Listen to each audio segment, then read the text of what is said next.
நமக்கு சிந்தனை வழங்க உலக சமுதாய சேவா சங்கத்தின் மதிப்பிற்கும் மரியாதைக்கும் உரிய பேராசிரியர் அருள்நிதி முத்து ஐயா அவர்கள் கத்தாரிலிருந்து இணைந்துள்ளார்கள்.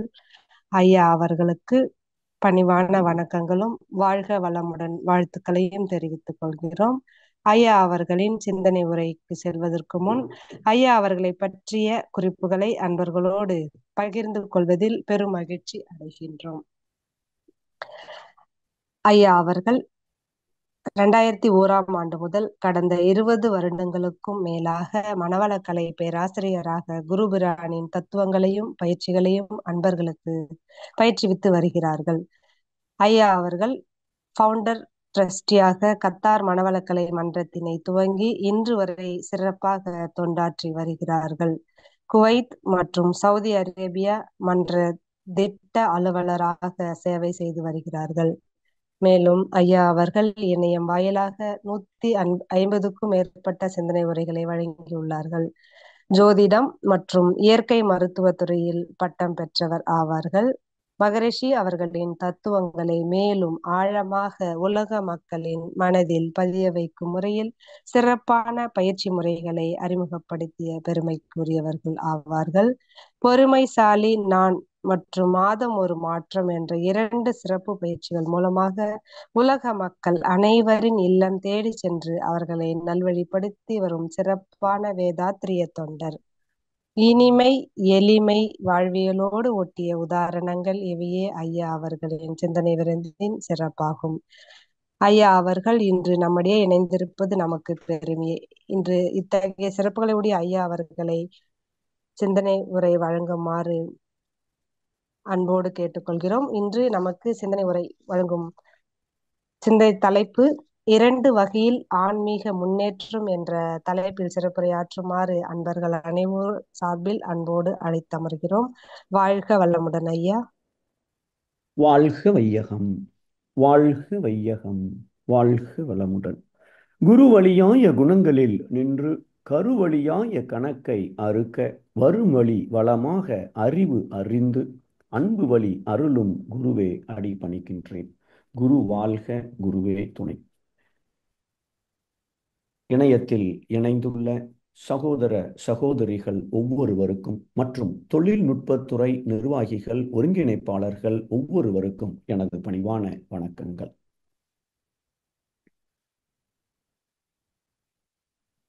மூன்று எழுத்து பணம் முக்காடு போட்டு சிரிக்கிறது. துறவி முதல் பெரும்பாலானவர்கள் எனக்கு அடிமையாக இருக்கிறார்களே என்று உயிரில்லாத எண்ணால், அதாவது பணத்தால் பல உயிர்களை எடுக்கவும் முடிகிறது, கொடுக்கவும் முடிகிறது. உணர்வே இல்லாத எண்ணால், அதாவது பணத்தால் பலரோட உணர்வுகளை தூண்டி கண் மண் தெரியாமல் மிருகமாக செயல்படுத்த முடிகிறது, செயல்பட வைக்க முடிகிறது. வலி என்றால் என்ன என்றே தெரியாத என்னால் பணத்தால் எனக்காகவே வாழ்ந்து கொண்டிருக்கிற வாழ்க்கை துணை முதல் பல பேரோட மனசை வலிக்க துடிக்க வைக்க முடிகிறது. இப்படி பணம் மட்டுமா? பணம், பொருள், புகழ், செல்வாக்கு, அதிகாரம், புலன் இன்பம் என அனைத்தையும் தேடி ஆடி ஓடி போராடி கொண்டிருக்கிற மனிதன் நிம்மதியாக சந்தோஷமாக வாழ முடிவதில்லை, அல்ல வாழ போராடி கொண்டிருக்கிறான். ஏன்? மகரிஷி அவர்கள் ஒரு கவிதையிலே இதற்கு பதில் தந்திருக்கிறார்கள். நாம் நன்றாக வாழ வேண்டும் என்றால் இந்த பணம், பொருள், புகழ் அனைத்தும் நமக்கு தேவை. ஆனால் அந்த பொருள் துறையில் நாம் எவ்வளவு முன்னேறி இருந்தாலும், நான் எந்த அளவுக்கு ஆன்மீகத்தில் முன்னேறி இருக்கிறேனோ அந்த அளவுக்குத்தான் அந்த பணம், பொருள், புகழ், செல்வாக்கு எனக்கு சந்தோஷத்தை தரும் என்பதுதான் அந்த கவிதையோட சாராம்சம். அதாவது ஒருத்தர் 90% பொருள், புகழ், செல்வாக்குல முன்னேறி இருந்தாலும் அவருடைய ஆன்மீக முன்னேற்றம் என்பது ஒரு 10% என்றால் அவருடைய வாழ்க்கையில் 90% குறைபாடுகளோடு தான் வாழ்ந்து கொண்டிருப்பார். 10% அவரால் நிம்மதியாக வாழ்ந்து கொண்டிருக்க முடியும் என்பதுதான் அதிலிருந்து நாம் புரிந்து கொள்ள வேண்டிய விஷயம். அப்ப நாம ஆன்மீகத்திலேயே ஆன்மீகத்தை ஃபோக்கஸ் பண்ணாம பொருள் துறையில் மட்டும் போவது நமக்கு ஒரு பிரச்சனையை தருகிறது. அவ்வளவு முக்கியம் வாய்ந்த அந்த ஆன்மீக முன்னேற்றத்தில் நான் இரண்டு வகையில் நான் முன்னேறி கொண்டிருக்கிறேனா என்பதை பற்றியதுதான் இன்றைய சிந்தனை தலைப்பு. நாம என்னென்ன சிந்திக்க இருக்கிறோம்? முதல்ல ஆன்மீகம்னா என்ன? முதல்ல ஏன் தேவை? இரண்டாவது, இந்த ஆன்மீக முன்னேற்றம் என்பது நாம ஒரு வகையாக புரிந்து கொண்டிருக்கிறோம், பயன்படுத்தி கொண்டிருக்கிறோம். ஆனால் இரண்டு வகையாக அதை பிரிக்கலாம். இதை மகரிஷி அவர்கள் ஒரு கவிதையில் ஒரு மறைமுகமாக குறிப்பிட்டிருப்பார்கள். அந்த இரண்டு வகையான ஆன்மீக முன்னேற்றம் என்ன? அதை ஏன் எல்லோராலும் அதன்படி நம்மால் முன்னேற முடியவில்லை? அதற்குண்டான காரணங்கள் என்ன? அந்த இரண்டு வகையிலும் நான் எப்படி முன்னேறிக்கொண்டே இருப்பது? நாலாவது, நான் இப்பொழுது ஆன்மீகத்தில் இந்த இரண்டு முறையிலும் முன்னேறி கொண்டிருக்கிறேனா என்பதை எப்படி கண்டுபிடிப்பது? அதுக்கு ஏதாவது ஒரு அறிகுறிகள், அடையாளங்கள், நாம எப்படி அதை அறிந்து கொள்வது? அப்பதான் நான் ஆன்மீக முன்னேற்றத்துல முதல் வகையில 90% இருக்கேன், 80% இருக்கேன், ஆனா இரண்டாவது வகையில 10% தான் இருக்கேன் என்றால் நான் அதில் அதிக கவனம் செலுத்தி முன்னேற வேண்டும் என்பதற்காக அதையும் நாம் சிந்திக்க இருக்கின்றோம். இப்போ முதல்ல ஆன்மீகம் அப்படின்னா என்ன? ஒரு திருமணம் ஆகாத ஒரு 26 வயது இளைஞன் வீட்டில் இருக்கிறார். அம்மா இருக்காங்க, அப்பா இருக்காங்க, ஆனா வேலை பார்த்துட்டு இருக்காரு. அவர் எப்படி வாழ்ந்து கொண்டிருப்பார் நமக்கு நல்லாவே தெரியும். ஆனா இப்ப கல்யாணம் ஆயிடுச்சு, வீட்டுக்கு மனைவி வந்து விட்டார்கள். இப்ப மனைவி வந்த பிறகும் அவர் திருமணத்திற்கு முன்னாடி எப்படி வாழ்ந்தாரோ அதே போல அவர் பாடு காலில் எந்திரிப்பாரு, பல்ல தேய்ப்பாரு, களைஞ்ச ட்ரெஸ் அங்கனையே போடுவாரு. வீட்டில் ஒரு மனைவி இருக்காருங்கிறதே அவர்களுக்கு தெரியவில்லை, அவருக்கு தெரியவில்லை. அவர் பாட்டுக்கு போவார், நைட்டு 10 மணிக்கும் வருவார், இல்லை சினிமா பார்த்துட்டு 2 மணிக்கும் வருவார். அவர் பாட்டுக்கு ஒரு தனி பேச்சுலராக வாழ்ந்தால் எப்படி நம்மால் கற்பனை செய்து கொள்ள முடிகிறது? அதில் என்ன தப்பு இருக்கிறது என்பதை நமக்கு புரிந்து கொள்ள முடிகிறது. அதே போல மனிதன் என்பவன் இந்த பூமிக்குல எந்த நோக்கத்திற்காக பிறந்தாச்சு. அதாவது மனைவி என்று ஒருத்தர் வந்து விட்டார், பிறந்தாச்சு.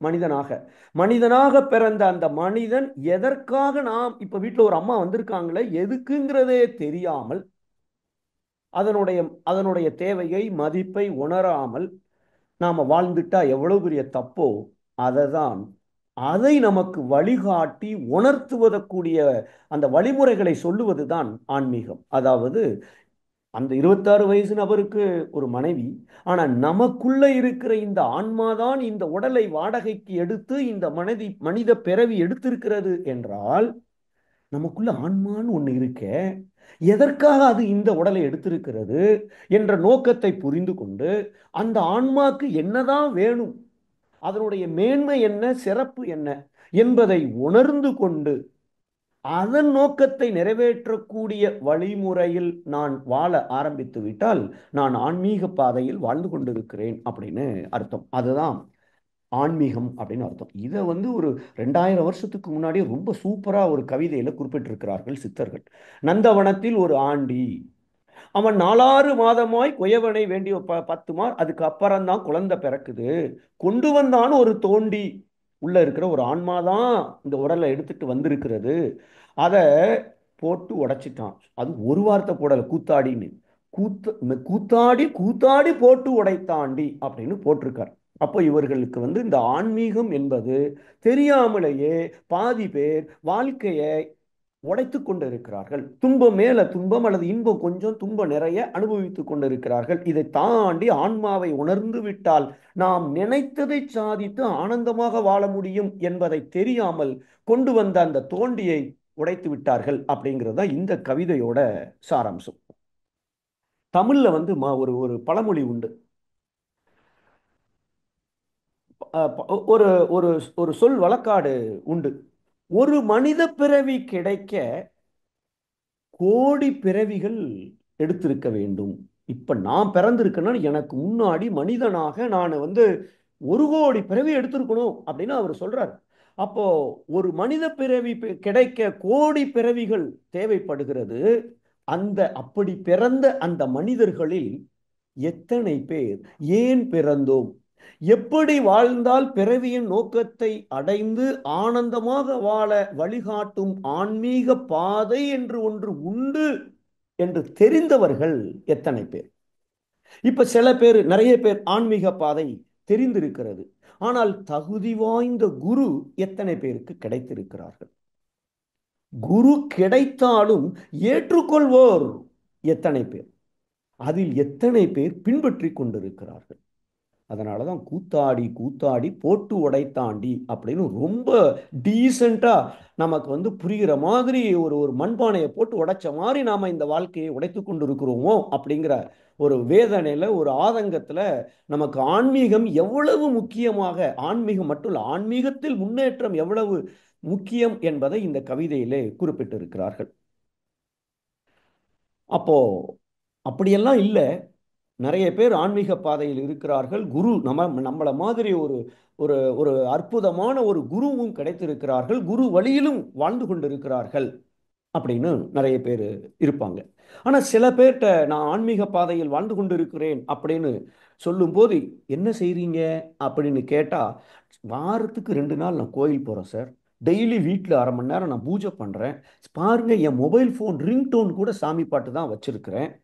அப்போ இது ஆன்மீகத்தில் முன்னேறி கொண்டிருப்பதின் அடையாளமா அப்படின்னு கேட்டா, இதை நாம கொஞ்சம் முழுமையாக தெரிந்து கொள்ள வேண்டும். இன்னும் சில பேர், எனக்கு இந்த உருவ வழிபாட்டிலெல்லாம் நம்பிக்கை இல்லை, நான் தியானம் செய்கிறேன் அல்லது தவம் செய்கிறேன், இயற்கை தான் கடவுள் என்பது எனக்கு நன்றாக தெரிந்திருக்கிறது அப்படின்னு அந்த புரிதலோடு வாழ்பவர்களும் ஆன்மீகத்தில் முன்னேறி கொண்டிருக்கிறார்களா அப்படின்னுங்கிறதையும் கொஞ்சம் சிந்தித்து பார்க்க வேண்டும். ஏன்னா அவர்களெல்லாம் நிம்மதியாக ஆனந்தமாக வாழ்ந்து கொண்டிருக்கிறார்கள் என்றால், கண்டிப்பாக மகரிஷி சொல்ற மாதிரி பொருள் துறையில முன்னேறிய அளவுக்கு இதில் முன்னேறி இருந்தால் அவர்களால் நிம்மதியாக ஆனந்தமாக வாழ்ந்துவிட முடியும். இந்த ஆன்மா என்பது ஏன் அதனுடைய மேன்மையை புரிந்திருக்க வேண்டும். ஆன்மா பிளஸ் இகம் ஆன்மீகம். இகம் என்றால் இந்த உலகத்துல இந்த பிறவியில வாழ்ந்து கொண்டிருக்கிற அந்த ஆன்மா. சில பேர் ஆன்மீகம் என்றும் சொல்லுகிறார்கள். ஆன்மா பிளஸ் ஈகம். ஈகம் என்றால் மீட்டெடுப்பது. இந்த துன்பங்களிலிருந்து, உலக பிறவியிலிருந்து மீட்டெடுக்க வேண்டும் அந்த ஆன்மாவை. அதற்கு வழிகாட்டுவதுதான் ஆன்மீகம் என்ற ஒரு அர்த்தமும் சொல்லப்படுகிறது. இப்போ ஏன் இந்த ஆன்மாவுடைய மேன்மையை எடுக்கணும்? நான் இங்க இருந்து ஒரு டாக்ஸியில் அல்கோர்ங்கிற இடத்துக்கு நான் போகணும்னு சொன்னால், நான் போய் காருக்குள்ள டாக்ஸிக்குள்ள ஏறிட்டேன். முதல்ல எனக்கு ஒரு டாக்ஸி வேணும். அப்புறம் டிரைவர்கிட்ட சொல்றேன் அல்கோர் போ அப்படின்னு சொல்றேன். இப்போ இவர் அல்கோர்ங்கிற இடத்துக்கு டாக்ஸி போறாரு. இந்த 3 பேர்ல அந்த டிரைவர் ஒருத்தர், பேசஞ்சர் நான் உட்கார்ந்து இருக்கிறேன், 3வது இந்த டாக்ஸியில போய்கிட்டு இருக்கோம். இந்த 3ம் சேர்ந்தது தான் இந்த மனித உடல். நான் ஒன்று இருக்கேன், அல்கோர் போகணும்னு சொல்றேன், அது என்னுடைய ஆன்மா. எந்த அந்த அந்த என் உடல் என்பது டாக்ஸி, ஆன்மா என்பது அந்த பேசஞ்சர், இந்த டாக்ஸி என்பது என் பரு உடல். அப்ப எனக்குள்ள இருக்கிற ஆன்மா, நான் கார்ல ஏறணும்னு அல்கோர்னு சொல்றேன், ஆனா உள்ள இருக்கிற ஆன்மா என்ன சொல்லுது? நான் அந்த இடத்துக்கு போகணும்பா, எங்க இருந்து வந்தனோ அங்க போகணும்னு அந்த ஆன்மா சொல்லுது. ஆனா அந்த டிரைவர் கேட்டுட்டு கரெக்டா போறாரு அப்படின்னா பிரச்சனை இல்லை. ஆனா என்னுடைய மனம், ஆன்மா சொல்லுவதே என்னென்னே தெரியாம, ஆன்மீகம்னா என்னென்னே தெரியாம இருக்கார் என்றால், டிரைவர் இஷ்டத்துக்கு வாழ்ந்துட்டு இருப்பார். அதை தான் மகரிஷி அவர்கள் அறிவின் தற்கால போக்குங்கிற ஒரு கவிதையில, இன்னைக்கு பணம், பணம், பொருள், பதவி இதை நோக்கி ஓடிக்கொண்டிருக்கிறார்கள். இன்னும் சில பேர் அன்னன்னைக்கு பிரச்சனையை தீர்க்கிறதே பெரிய விஷயமா இருக்கு, அதில்தான் அறிவும் ஆற்றலும் நேரமும் செயல்பட்டு கொண்டிருக்கிறது கவிதையில் குறிப்பிட்டிருப்பார்கள். அப்போ ஆன்மீகம் எனக்கு ஏன் தேவைப்படுகிறது என்றால், முதல்ல அந்த பிறந்த நோக்கத்தை அடைந்தால் வாழ்க்கைக்கு பணம் பொருள் தேவைப்படுகிறது, அத்தனையும் எனக்கு நிறைவாக எனக்கு கிடைக்கிறோம். எப்ப நான் எனக்குள்ள இருக்கிற ஆன்மாவின் மேன்மை, அதாவது அந்த ஆன்மால இருக்கிற அந்த இறைநிலையின் தன்மையை உணர்ந்து கொண்டால், அதோடு ஒன்றிவிட்டால், நான் நினைப்பதெல்லாம் நடக்க ஆரம்பித்து விடும். அதற்காகத்தான் இந்த ஆன்மீக முன்னேற்றம் என்பது நமக்கு தேவைப்படுகிறது. அதை வழிகாட்டுவதுதான், அந்த ஆன்மாவை உணர வழிகாட்டுவதுதான் ஆன்மீகம். இப்போ சுருக்கமா சொல்லணும்னா, ஆன்மா என்னன்னா என்னன்னு நம்ம பார்த்துட்டோம். ஆனா ஆன்மீகம்னாலே 60 வயசுக்கு மேல பார்த்துக்கலாம் சார் அப்படின்னு நம்ம நிறைய பேர் சொல்றதை கேட்கிறோம். ஆனால் ஆன்மீகம் என்றால் எனக்குள்ள இருக்கிற ஆன்மா, ஆன்மா என்றால் எனக்குள்ள ஓடுகிற அந்த ஜீவகாந்த ஓட்டத்தோட மைய களம். ஜீவகாந்த களம். உடல் மூரா சுத்திட்டு இருக்கு அந்த ஜீவகாந்தம். ஆனா அதுக்குன்னு ஒரு மையப்புள்ளி இருக்கு. அந்த மையப்புள்ளியில அந்த காந்த களம் திணிவு பெற்ற பகுதியாக இருக்கிறது. அந்த காந்த களத்தை நாம் ஆன்மா என்று சொல்லுகிறோம். எங்க இருக்கு? மூலாதாரத்தில் இருக்கு. இப்போ அது காந்த களம்னு சொல்லிட்டோம். அது எப்ப காந்தம்னு காந்தம்னு சொல்லிட்டோமோ அந்த காந்தத்துக்கு ரெண்டு சக்தி இருக்கு. ஈர்க்கக்கூடிய சக்தி, தள்ளிவிடக்கூடிய சக்தி. கொள்ளும் ஆற்றல், தள்ளும் ஆற்றல். அப்ப ஈர்க்கக்கூடிய ஆற்றல் ஒண்ணு இருக்கு, விளக்கக்கூடிய ஆற்றல் இருக்கு.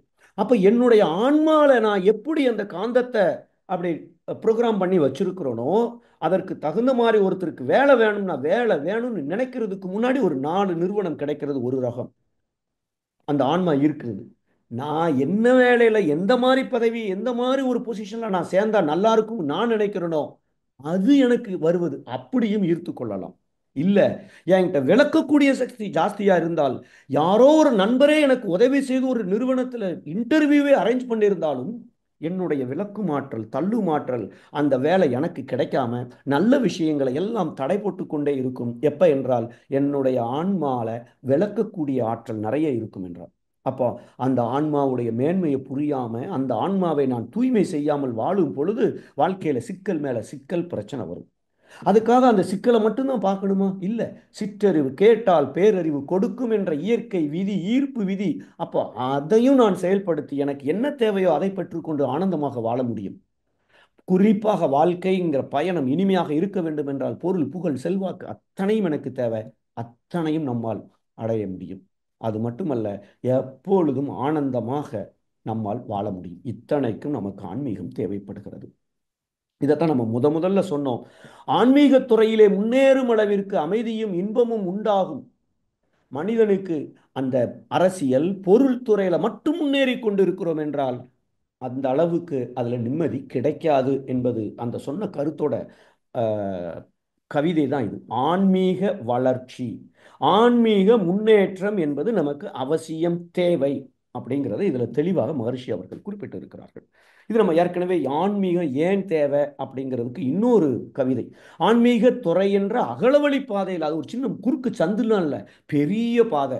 அந்த பாதையில அடி வைத்து மென்மேலும் முன்னேறி போகுங்கால் நான் டெய்லி நேத்தை விட இன்னைக்கு முன்னேறி இருக்கணும், இன்னைய விட நாளைக்கு நான் ஆன்மீகத்தில் முன்னேறணும். அப்படி முன்னேறிக்கொண்டே நான் போக போக போக அறிவு பெறும் அனுபவங்கள் வியப்பாகும். எனக்கு கிடைக்கிற அனுபவம்னா ஆச்சரியமா இருக்கும். எப்படி நான் இதை பண்ணியிருக்கேன், எப்படி இதை சாதிச்சிருக்கேன், இனிமையாகும்.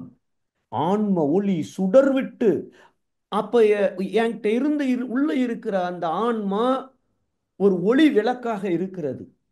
என்னுடைய உள் உணர்வு எனக்கு எதை செய்ய வேண்டும், எதை செய்யக்கூடாது என்பதை வழிகாட்டும். அப்படிப்பட்ட ஒரு பேரு எனக்கு கிடைக்கிறது. ஊன் உருவமான ஊடல் உடல் ஊர்தி என்னும் ஊடே உயிரென்ற சூக்குமமே நான் என்ற உணர்வு வரும். அப்ப நான் சொல்லிட்டு இருக்கேன். நான் சொன்னதெல்லாம் மனைவி கேட்கணும்னு நினைக்கிறேன். அந்த நான் யாரு அப்படிங்கிற ஒரு புரிதல் எனக்கு கிடைக்கும். இதையெல்லாம் நான் செய்ய செய்ய இன்னைக்கு ஒரு கவிதையில சொன்னாங்களே, அறிவை அறிய கருத்தவத்தை, அதை அறிந்து கொள்ளக்கூடிய நமக்கு விளக்கம், புரிதல், உணர்தல் நமக்கு அது கிடைக்கிறது. அப்ப இவ்வளவு ஆன்மீகம் ஏன் நமக்கு முன்னேற்றம் தேவை என்பதை நமக்கு மகரிஷி அவர்கள் கொடுத்திருக்கிறார்கள். இதுல பாருங்க, ஆன்ம ஒளி அப்படி என்றால் நாம் ஒவ்வொருவரும் அறிவு திருக்கோவிலாக செயல்பட முடியும். அந்த அளவுக்கு என்னுடைய ஆன்மா பிரகாசமாக வர ஆரம்பிச்சிட்டு என்றால், ஸோ அப்படிப்பட்ட ஆன்மீக முன்னேற்றம் நமக்கு அவசியம் தேவை. மறுபடியும் அதை சம்மரைஸ் பண்றோம். ஏன்னா இன்னைக்கு மெடிடேஷன் பண்றதுக்கு டைம் இல்லை, தற்சோதனை செய்யறதுக்கு டைம் இல்லை, ஆனா ஒரு நியூஸ் பார்க்கறதுக்கு, டிவி சீரியல் பார்க்கறதுக்கு, வாட்ஸ்அப் நோண்டுறதுக்கெல்லாம் டைம் இருக்கு அப்படின்னு நாம எதற்கு முக்கியத்துவம் கொடுக்கிறோம் அப்படிங்கிறது ஒரு குறை இருப்பதினால் மறுபடியும் அதை நினைவுபடுத்துகிறோம். பொருள் துறையில சம்பாதிக்கிறது பிரச்சனை இல்லை, அதிலிருந்து எனக்கு நிம்மதி, சந்தோஷம் வர வேண்டும் என்றால் ஆன்மீக முன்னேற்றம் தேவை. தேவையானதை பெற்று வளமாக வாழ, வாழ்க்கை சிக்கல்களை தீர்ப்பதற்கு தேவையான உள் உணர்வு எனக்கு வழிகாட்டும். எந்த சிக்கல் வந்தாலும் தீர்க்க முடியும். மனோசக்தி கூடுகிறது, நினைத்ததை சாதிக்க முடிகிறது. என்னுடைய ஆற்றல் எப்பொழுதும் பாசிட்டிவா இருக்குமானால் நான் எங்க போனாலும் எனக்கு யாரு தடை சொல்ல போறாங்க, யாரு எதிர்த்து பேச போறாங்க, யாரு முரண்பட போறாங்க, எப்படி ஒரு இனிமையான ஒரு சூழல்ல நம்மால வாழ முடியும். நாம் ஒவ்வொருவரும் ஒரு மெழுகுவர்த்தியாக, என்னை சுற்றி இருப்பவர்களுக்கு நான் எனக்கு ஒரு வழிகாட்டியாக பாசிட்டிவ் எனர்ஜியை கொடுக்கிறது மட்டுமல்ல, நேர்மறை நேர்முறையா வழிகாட்டுவதற்கும் கூட நாம் அறிவு திருக்கோவிலாக செயல்பட முடியும். எல்லாத்தையும் விட நம்ம குழந்தைகள் உயர்வான சிறப்பான நிலையில் அடைய வேண்டும் என்றால் தூய்மையான ஆன்மா கருமையம். அப்ப அது ரொம்ப முக்கியம். பிறவி தொடரை அறுப்பதற்கு இந்த ஆன்மீக முன்னேற்றம் என்பது நமக்கு தேவை. இப்ப எல்லோராலும் ஏன் இந்த ஆன்மீகத்தில் முன்னேற முடியவில்லை? எல்லோராலும் ஏன் ஆன்மீகத்தில் முன்னேற முடியவில்லை அப்படிங்கிற ஒரு கேள்வியை நம்ம கொஞ்சம் சிந்தித்து பார்த்தோமானால் நமக்கு டப்புன்னு ஒரு பதில் வரும். நம்ம பதிவுகள் சார், பதிவுகள் அப்படி இருக்கிறதுனால தான் ஆன்மீகமே நமக்கு தேவைப்படுகிறது. அது இன்னும் கொஞ்சம் நம்மளால எக்ஸசைஸ் போடுறதுக்கு கூட நமக்கு டைம் இல்லை அப்படின்னு சொன்னால் உள்ள இருக்கிற பதிவுகள் காரணமாக இருக்கிறது. கரெக்ட் தான். ஆனா மகரிஷி அவர்கள் ஐ திங்க் வாழ்க்கை மலர்ல ஒரு கட்டுரையில குறிப்பிட்டிருப்பார்கள், ஏன் முன்னேற முடியலைங்கிறது. ஒரு இந்த மாதிரி ஒரு தலைப்பை போட்டு சொல்லியிருக்க மாட்டாங்க, ஆனா ஏதோ ஒரு தலைப்புல இருக்கும். ஆனா கருத்து இதுதான். அவர் என்ன சொல்ல வர்றாரு, இந்த படத்துல பாத்தீங்கன்னா தெரியும், ஒரு காட்டு ஆற்று வெள்ளம், அங்க இருக்கிற வீடு, பாலம், ரயில்வே ட்ராக், என்னென்ன இருக்கோ அத்தனையும் அடிச்சு தள்ளிச்சுட்டு ஓடிக்கொண்டு இருக்கிறது. ஒரு ஆற்று நீர்ல காற்று அந்த வெள்ளம் வந்திருக்கிறது, காட்டாற்று வெள்ளம். நம்முடைய அறிவு என்பது இந்த காட்டாற்று வெள்ளத்தை போன்றது. இன்ஃபேக்ட் அதை விட அதுல அதுல இன்னொரு இடத்துல சொல்லியிருப்பார், அதை விட சக்தி வாய்ந்தது. நம்முடைய அறிவு என்பது காட்டாற்று வெள்ளத்தை விட ஆற்றல் கூடியது, அதாவது சக்தி வாய்ந்தது. இந்த காட்டாற்று வெள்ளம் ரெண்டு வேலையை செய்யுது முக்கியமா. ஒண்ணு, போற பாதையில எது இருந்தாலும் சரி, அது ரயில்வே ட்ராக்கா இருந்தாலும் சரி, காரா இருந்தாலும் சரி, வீடா இருந்தாலும் சரி, பாலமா இருந்தாலும் சரி, தூள் தூளாக்கிட்டு வேகமா போகுது. போற வழியில ஒரு பெரிய கிணறு இருக்கு, இல்ல ஒரு குளம் இருக்கு, இல்ல அப்படின்னா பள்ளம் இருக்கு என்றால் முதல்ல அந்த பள்ளத்தை பூரா நிரப்பும் தண்ணியை ஊத்தி. இது போற தண்ணீர் இது நிரம்பின அப்புறம் மறுபடியும் வேகத்தோடுத்து அது மறுபடியும் போகும். இந்த வேகம் தொடர்ந்து கொண்டே இருக்கும். எங்க? கடல்ல போய் சேருகிற வரை. கடல்ல போன அப்புறம் அமைதியாயிரும். இப்ப ரெண்டு வேலையை செய்யுது. ஒண்ணு, வேகமா போகுது, அதனால இடையில இருக்கிற ரயில்வே ட்ராக்கு, பில்டிங்கு, அது எல்லாத்தையும் அடிச்சு தூள் தூளாக்கிட்டு போய்கிட்டே இருக்கு. நோக்கம் அங்க போகணும், அவ்வளவுதான். ரெண்டாவது, அப்படி போகும்போது ஒரு பெரிய மேடு இருக்குன்னா அதை அதை உடைக்க முடியுமான்னு பார்க்கும். முடியாதா? சுத்தி போயிடும். இல்ல, ஒரு பள்ளம் இருக்கா, பள்ளத்துல தண்ணியை நிரப்பி அதற்கப்புறம் நிரம்பிய பிறகு மீண்டும் பயணத்தை தொடர்ந்து கொண்டே இருக்கிறது. அப்போ ஒவ்வொரு மனிதனுடைய அறிவும் இத்தகைய சக்தி வாய்ந்தது என்றால் இதுக்கு ரெண்டு வேலை. அதே மாதிரி இந்த அறிவு என்ன செய்யுது? வீட்டம்மா, கணவர் ஆபீஸ் போறதுக்கு முன்னாடி கேட்குறாங்க, ஏங்க நான் என் ஃப்ரெண்ட்ஸ் 4 பேரோட இன்னைக்கு சினிமா போறோம், ஒரு 500 ரூபா கொடுத்துட்டு போங்க அப்படின்னு சொல்றாங்க.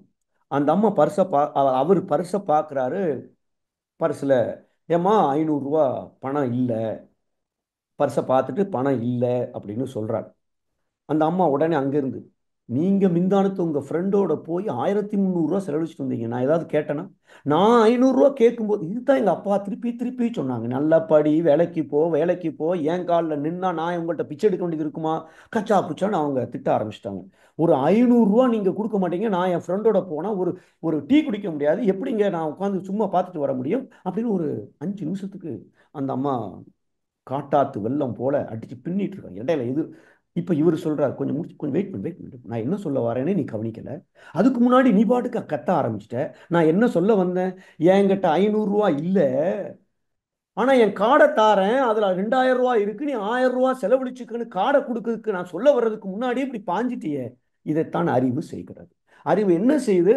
அது ஏதோ ஒண்ணு நினைச்சுக்கிட்டு இருக்கு.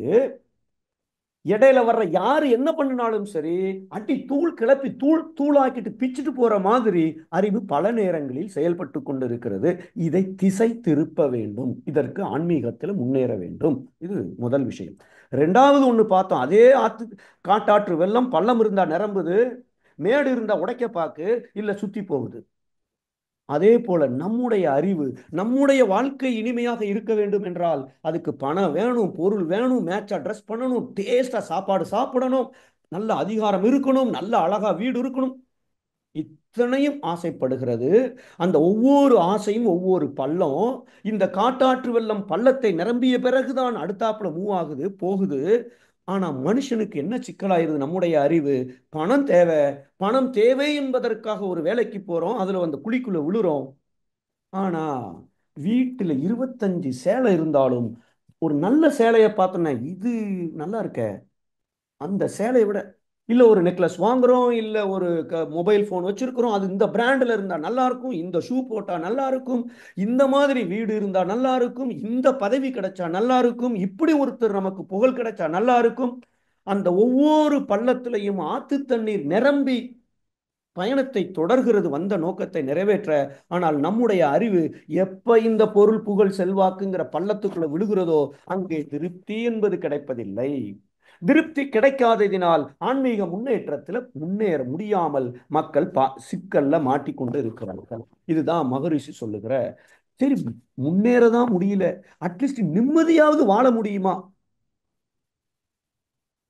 முன்னேறாட்டாலும் பரவாயில்ல, நான் 2 வருஷத்துக்கு முன்னாடி எப்படி இருந்தனோ அதே சந்தோஷத்திலேயாவது என்னால் வாழ முடிகிறதா?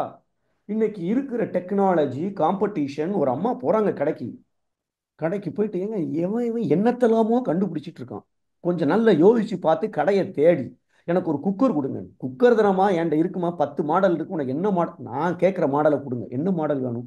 இந்த குக்கர்ல அரிசியை வச்சு அடுப்புல வச்சதுக்கு அப்புறம் விசில் வரும்ல, அது விசில் வரும்போதே இது 1வது விசில், 2வது விசில், 3வது விசில் சொல்லணும். ஏன்னா நான் குக்கரை வச்சுட்டு மொபைலை பார்த்துட்டு இருக்கேன், எத்தனாவது விசில் தெரியாம போகுது. பெரிய டென்ஷனா இருக்கு எனக்கு. விசில சொல்ற, எத்தனாவது விசில்னு சொல்ற குக்கர் கிடைக்குமான்னு அந்த அம்மா கேட்குறாங்க. ஏம்மா போயிட்டு வாமாங்கிறான் அவன். இங்க இந்த அம்மாக்கு எங்க நிம்மதி கிடைக்கும்? அந்த மாதிரி ஒருத்தன் கண்டுபிடிச்சு ஒரு ப்ராடக்டை வந்து அதை வாங்கி யூஸ் பண்ணாத வரைக்கும் எந்த கடைக்கு போனாலும் சரி இது தேட ஆரம்பிச்சிடும். அப்போ முன்னேறாட்டா கூட பரவாயில்ல, சிக்கல் துன்பங்கள், நிம்மதி குறைய ஆரம்பிச்சிடும், சிக்கல் துன்பங்கள் கூட ஆரம்பிச்சிடும். அவ்வளவு பிரச்சனை இருக்கு இந்த ஆன்மீகத்துல, நம்ம புரிஞ்சுக்கல, முன்னேறல அப்படின்னு சொன்னோம். ஓகே, இப்ப 2 வகையில ஆன்மீக முன்னேற்றம் அப்படின்னு பார்த்தோம், பார்க்க போறோம். இப்போ மரம் அப்படின்னு பார்த்துக்கிட்டோம் அப்படின்னு சொன்னால், ஒன்று வெர்டிக்கலா நட்ட குப்புற உயரமாக வளரக்கூடிய மரம் இருக்கு. நாங்க போன தடவை ஒரு மௌனத்துக்காக ஒரு பெரிய தோப்புல போய் நானும் ஒரு ஃப்ரெண்டும் போயிருந்தோம். பெரிய பெரிய தென்னை மரங்கள். அது அது அப்படி அப்படி 2 நிமிஷம் பார்த்தாலே கழுத்து வலிக்கிற அளவுக்கு அவ்வளவு உயரமா இருக்கு. நிறைய அந்த இளநீர்லாம் இருக்கு. இதுல பறிக்கிறீங்களேன்னு அப்படியே காஞ்சு போய் அப்படியே, அதாவது விழுந்தாதான் நம்ம எடுத்து சாப்பிட முடியும். அது விழும் பொழுதே முத்தி போய் விழுந்திருக்கும், முத்தி போய் தான் விழுது அது. அப்போ அது நல்ல எப்ப டேஸ்டா இருக்குமோ, எப்ப தண்ணி நிறையா இருக்குமோ அதை பயன்படுத்துறதுக்கு அங்க வாய்ப்பே இல்லை. ஆனால் உயரமாக வளர்ந்திருக்கிறது. இது ஒரு வகையான ஆன்மீக முன்னேற்றம். 2வது வகையான முன்னேற்றம், சில மரங்கள், சில செடிகள், ஈவன் மாங்காய் கூட இப்படியே அரிசாண்டலாம். இப்போ இப்படிப்பட்ட ஒரு, அதாவது உயரமா வளர்றது ஒண்ணு, இப்படியே குண்டாறது ஒண்ணு. இது இந்த மாதிரி வளர்ற ஒரு வளர்ச்சி 2வது வளர்ச்சி. இங்க ஈஸியா ஆரஞ்சை பறிச்சுக்கலாம், என்ன இருக்கோ அதை நம்ம பறித்துக் கொள்ளலாம். இப்படிப்பட்ட ஒரு வளர்ச்சி இருக்கிறது. இந்த ஆன்மீக முன்னேற்றத்திலும் இதே மாதிரி 2 வகையில வளர்ச்சி இருக்கு. ஒன்னு செங்குத்தான வளர்ச்சி, அதாவது வெர்டிக்கல் ஸ்பிரிச்சுவல் குரோத். இன்னொன்னு ஹரிசாண்டல் ஸ்பிரிச்சுவல் குரோத். ஹரிசாண்டலுக்கு தமிழ்ல என்னன்னு பார்த்தேன், கிடைமட்ட அப்படின்னு போட்டிருக்கான். ஸோ அதனால கிடைமட்ட வளர்ச்சின்னு அந்த பேரை போட்டிருக்கேன். அப்போ ஒன்று உயரமா வளர்றது, இன்னொன்று பருமனா வளர்றது. ஸோ 2 வகையில் நாம ஆன்மீகத்துல முன்னேற வேண்டும். ஒன்று செங்குத்தா, இன்னொன்று கிடைமட்டத்துல. இந்த 2 முன்னேற்றத்திலையும் நான், இந்த 2 வகையிலும் நான் முன்னேறவில்லை என்றால், நாம இதுவரைக்கும் பார்த்த ஆன்மீக முன்னேற்றம் அது எதுவுமே எனக்கு பிரயோஜனமா இருக்காது. ஸோ அப்போ 2 வகை. இப்போ முதல் இதுல மட்டும் முன்னேறினா என்ன ஆகும், அதையும் நம்ம பார்த்துடலாம். 2வது வகையில இந்த செங்குத்து வளர்ச்சி, மகரிஷி அவர்கள் இந்த வெர்டிக்கல் அப்படின்னு சொன்னா ஒன்றும் இல்லை, ரொம்ப சிம்பிள். ஆன்மானா, ஆன்மீகம்னா ஆன்மாவை உணரணும். ஆன்மா என்பது எங்க இருக்கு? உயிர்ல இருக்கு. அது ஏன் உணரணும்? அது அங்கதான் இறைநிலை இருக்கிறது. அப்ப பிறப்பின் நோக்கம் என்ன? இறைநிலையை உணரணும். அது எங்க இருக்கு? எனக்குள்ளேயும் இருக்கு, எல்லாத்துக்குள்ளேயும் இருக்கு. இதை உணர்ந்தால் நான் ஆன்மீகவாதி. ஆன்மீகத்துல நான் 100% வந்துட்டேன்னு அர்த்தம். அப்ப இதை உணர்வதற்கு, எனக்குள் இருக்கும் உயிரை உணர்ந்து உயிருக்கு மூலமாக இருக்கக்கூடிய அந்த இறைநிலையை உணர்ந்து அந்த இறைநிலை தான் அறிவாக இயங்கிக் கொண்டிருக்கிறது என்பதை உணர்வதற்கு மகரிஷி அவர்கள் ரொம்பலாம் கஷ்டப்படாத, இன்னைக்கு இந்த கவிதையில சொன்னாங்க, அகத்தவம் என்று ஒரு தவத்தை கொடுத்திருக்கிறார்கள். அற்புதமான ஒரு பயிற்சி. உண அதாவது என்ன சொல்றாங்க ஆன்மீகத்துல, கடவுளை அறிய வேண்டும், உன்னையோ கடவுளையோ அறியவென்றால் ஒரு குறுக்கு வழி உண்டு. குறுக்கு வழி உண்டு. உள் உணர்ந்து தன்னை அறிந்து அந்நிலையில் நிலைத்து வாழும் தனி கருணை வடிவான குரு எனக்கு கிடைத்தால் நான் கடவுளாக மாறி நிற்கிற அந்த அகத்தவம் கொடுத்திருக்கிறார். அந்த அகத்தவத்தின் மூலமாக நாம என்ன செய்யறோம்? மனச, உயிரை கவனிக்க வைக்கிறோம். மனசால உயிரை கவனித்து கவனித்து கவனித்து துரியத்துல உயிரோடு ஒன்றி, அதற்கப்புறம் அதற்கப்புறம் சுத்த வெளியோடு அந்த இறைநிலையோடு, மனதுக்கு இன்னொரு முனையில இருக்கிற அந்த இறைநிலையோடு ஒன்றி, அதாவது கரைந்து உறைந்து நிற்கக்கூடிய ஒரு தவ பயிற்சியை கொடுக்கும் பொழுது, அந்த தவ பயிற்சியை செய்ய செய்ய இறைநிலையை உணர்ந்தவனாக நான் வாழ முடிகிறது. இது வெர்டிக்கல் குரோத், செங்குத்து வளர்ச்சி. தவத்தை நாம டெய்லி உருப்படியா செய்யறோம். ஒவ்வொரு தடவை தவத்தை செய்யும் போதும் ஆனந்தமாக உணர்கிறேன். தவத்தை செய்யும் போது மட்டுமல்ல, மற்ற நேரமும் அது என் பழக்கத்துல வந்துடுச்சு, ஆனந்தமாக இருக்கிறேன். இந்த இது எப்படி நாம முன்னேறலாம்னு இந்த கவிதையில சொல்றார். ஒண்ணு, கல்யாணத்துக்கு முன்னாடியே தவத்தை செய்து கல்யாணத்தையே தவிர்த்து வருவது முதல் ரகம். ரெண்டாவது, அட்லீஸ்ட் கல்யாணம் பண்ணிட்டு குழந்தைகளோடு இருந்து ஆனா தவம் செய்து வருவது மூணாவது ரகம். இந்த ரெண்டும் முடியாட்டாலும் பரவாயில்ல, கல்யாணம் பண்ணினதுக்கு அப்புறம் சின்ன வயசுல கற்க வேண்டிய தவத்தை 50 வயசுல கற்று இல்லறத்தையும் நடத்திட்டு ஆன்மீகத்துல முன்னேறுவது மூணாவது ரகம். நாம எந்த ரகத்துல இருந்தாலும் சரிதான், மூணுமே மேன்மை தரும். அப்படிங்கிறதுக்காக இந்த கவிதை. ஆன்மீக மேன்மை காண வேண்டும் என்றால் எந்த வகையிலும் நாம இருக்கலாம். இதுல நான் வந்து மூணாவது ரகம். ஆனா ரெண்டாவது ரகத்துக்கு வர்றதுக்கு எங்க அப்பா கரெக்டா கல்யாணம் ஃபிக்ஸ் பண்ண உடனே என்னை தூக்கி இனிஷியேஷன் கத்துக்கிறதுக்கு திருநெல்வேலி மன்றத்துல வந்து இனிஷியேஷன் கொடுத்தாங்க. ஆனா இவர் சொல்றது அதுக்கு முன்னாடியே தவம் ஏற்று நம்ம நல்ல நம்மளுடைய ஆன்மாவை உணர்ந்து கல்யாணம் பண்ணணுங்கிறது ரெண்டாவது. எனிவே, ஸோ நம்ம ஒவ்வொரு எதுல இருந்தாலும் சரி ஆன்மீக மேன்மையை காண முடியும். இந்த கவிதையில அகத்தவம் செய்ய செய்ய செய்ய நமக்குள்ள இருக்கிற ஆன்மா சிவமாய் இறைவனாய் நிற்கும் என்பதை பார்க்க முடியும். இதுதான் செங்குத்து வளர்ச்சி என்று சொல்லுகிறோம். அப்படி என்றால் அகத்தவம் செய்யறமே, அப்போ அந்த கிடைமட்ட வளர்ச்சி, ஹரிசாண்டல் ஸ்பிரிச்சுவல் குரோத்னு சொல்றமே, அது என்ன? யாராவது ஐடியா இருந்தால், என்னுடைய இங்கிலீஷ் ஸ்பீச் கேட்காம இருந்தால் சாட் பாக்ஸில் போட முடியுமா?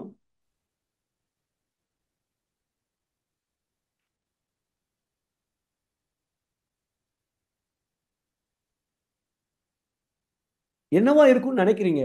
வெர்டிக்கல் குரோத்தை நம்ம என்னன்னு சொல்லிட்டோம்.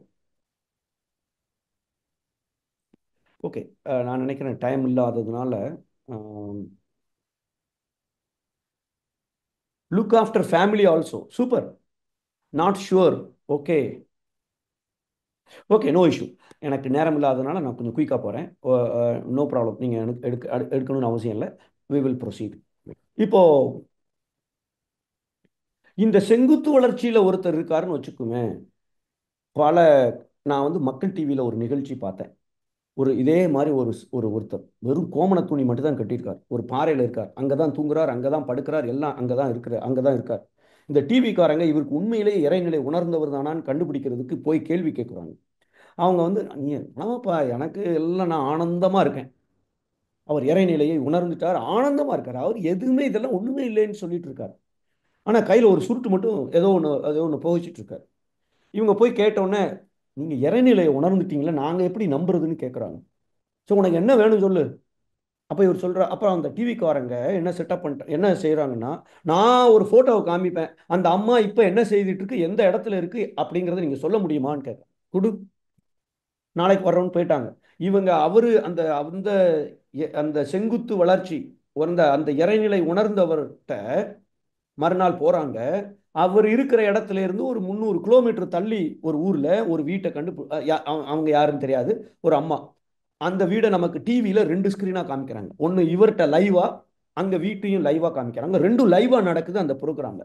நான் எப்போமாவது டிவி ஆன் பண்றேன், ஆனா நமக்கு யூஸ்ஃபுல்லான சில நிகழ்ச்சிகள் என் கண்ணில் படுது. இப்போ அதை நானும் அதை பார்க்க ஆரம்பிச்சேன். ஆஹா, என்ன நடக்குதுன்னு பார்க்கலாமே அப்படின்னு சொல்லிட்டு. இப்போ இவர் வந்து அந்த போட்டோவை கொடுக்குறாங்க. இவர் அந்த போட்டோவை பார்க்குறாரு. பார்த்தாரு. அப்படியே டப்புன்னு அப்படியே படுத்துட்டாரு. மயங்கிலாம் விடல, அவரை தான் படுத்துட்டார். படுத்து ஒரு ஒரு ஒரு ஒரு நிமிஷம் இருக்கும். டப்புன்னு எந்திரிச்சிட்டாரு. எந்திரிச்ச அப்புறம் அவர் பாட்டுக்கு சொல்லிட்டு இருக்காரு, அந்த அம்மா கருப்பு கலர்ல ஒரு நைட்டி போட்டிருக்கு,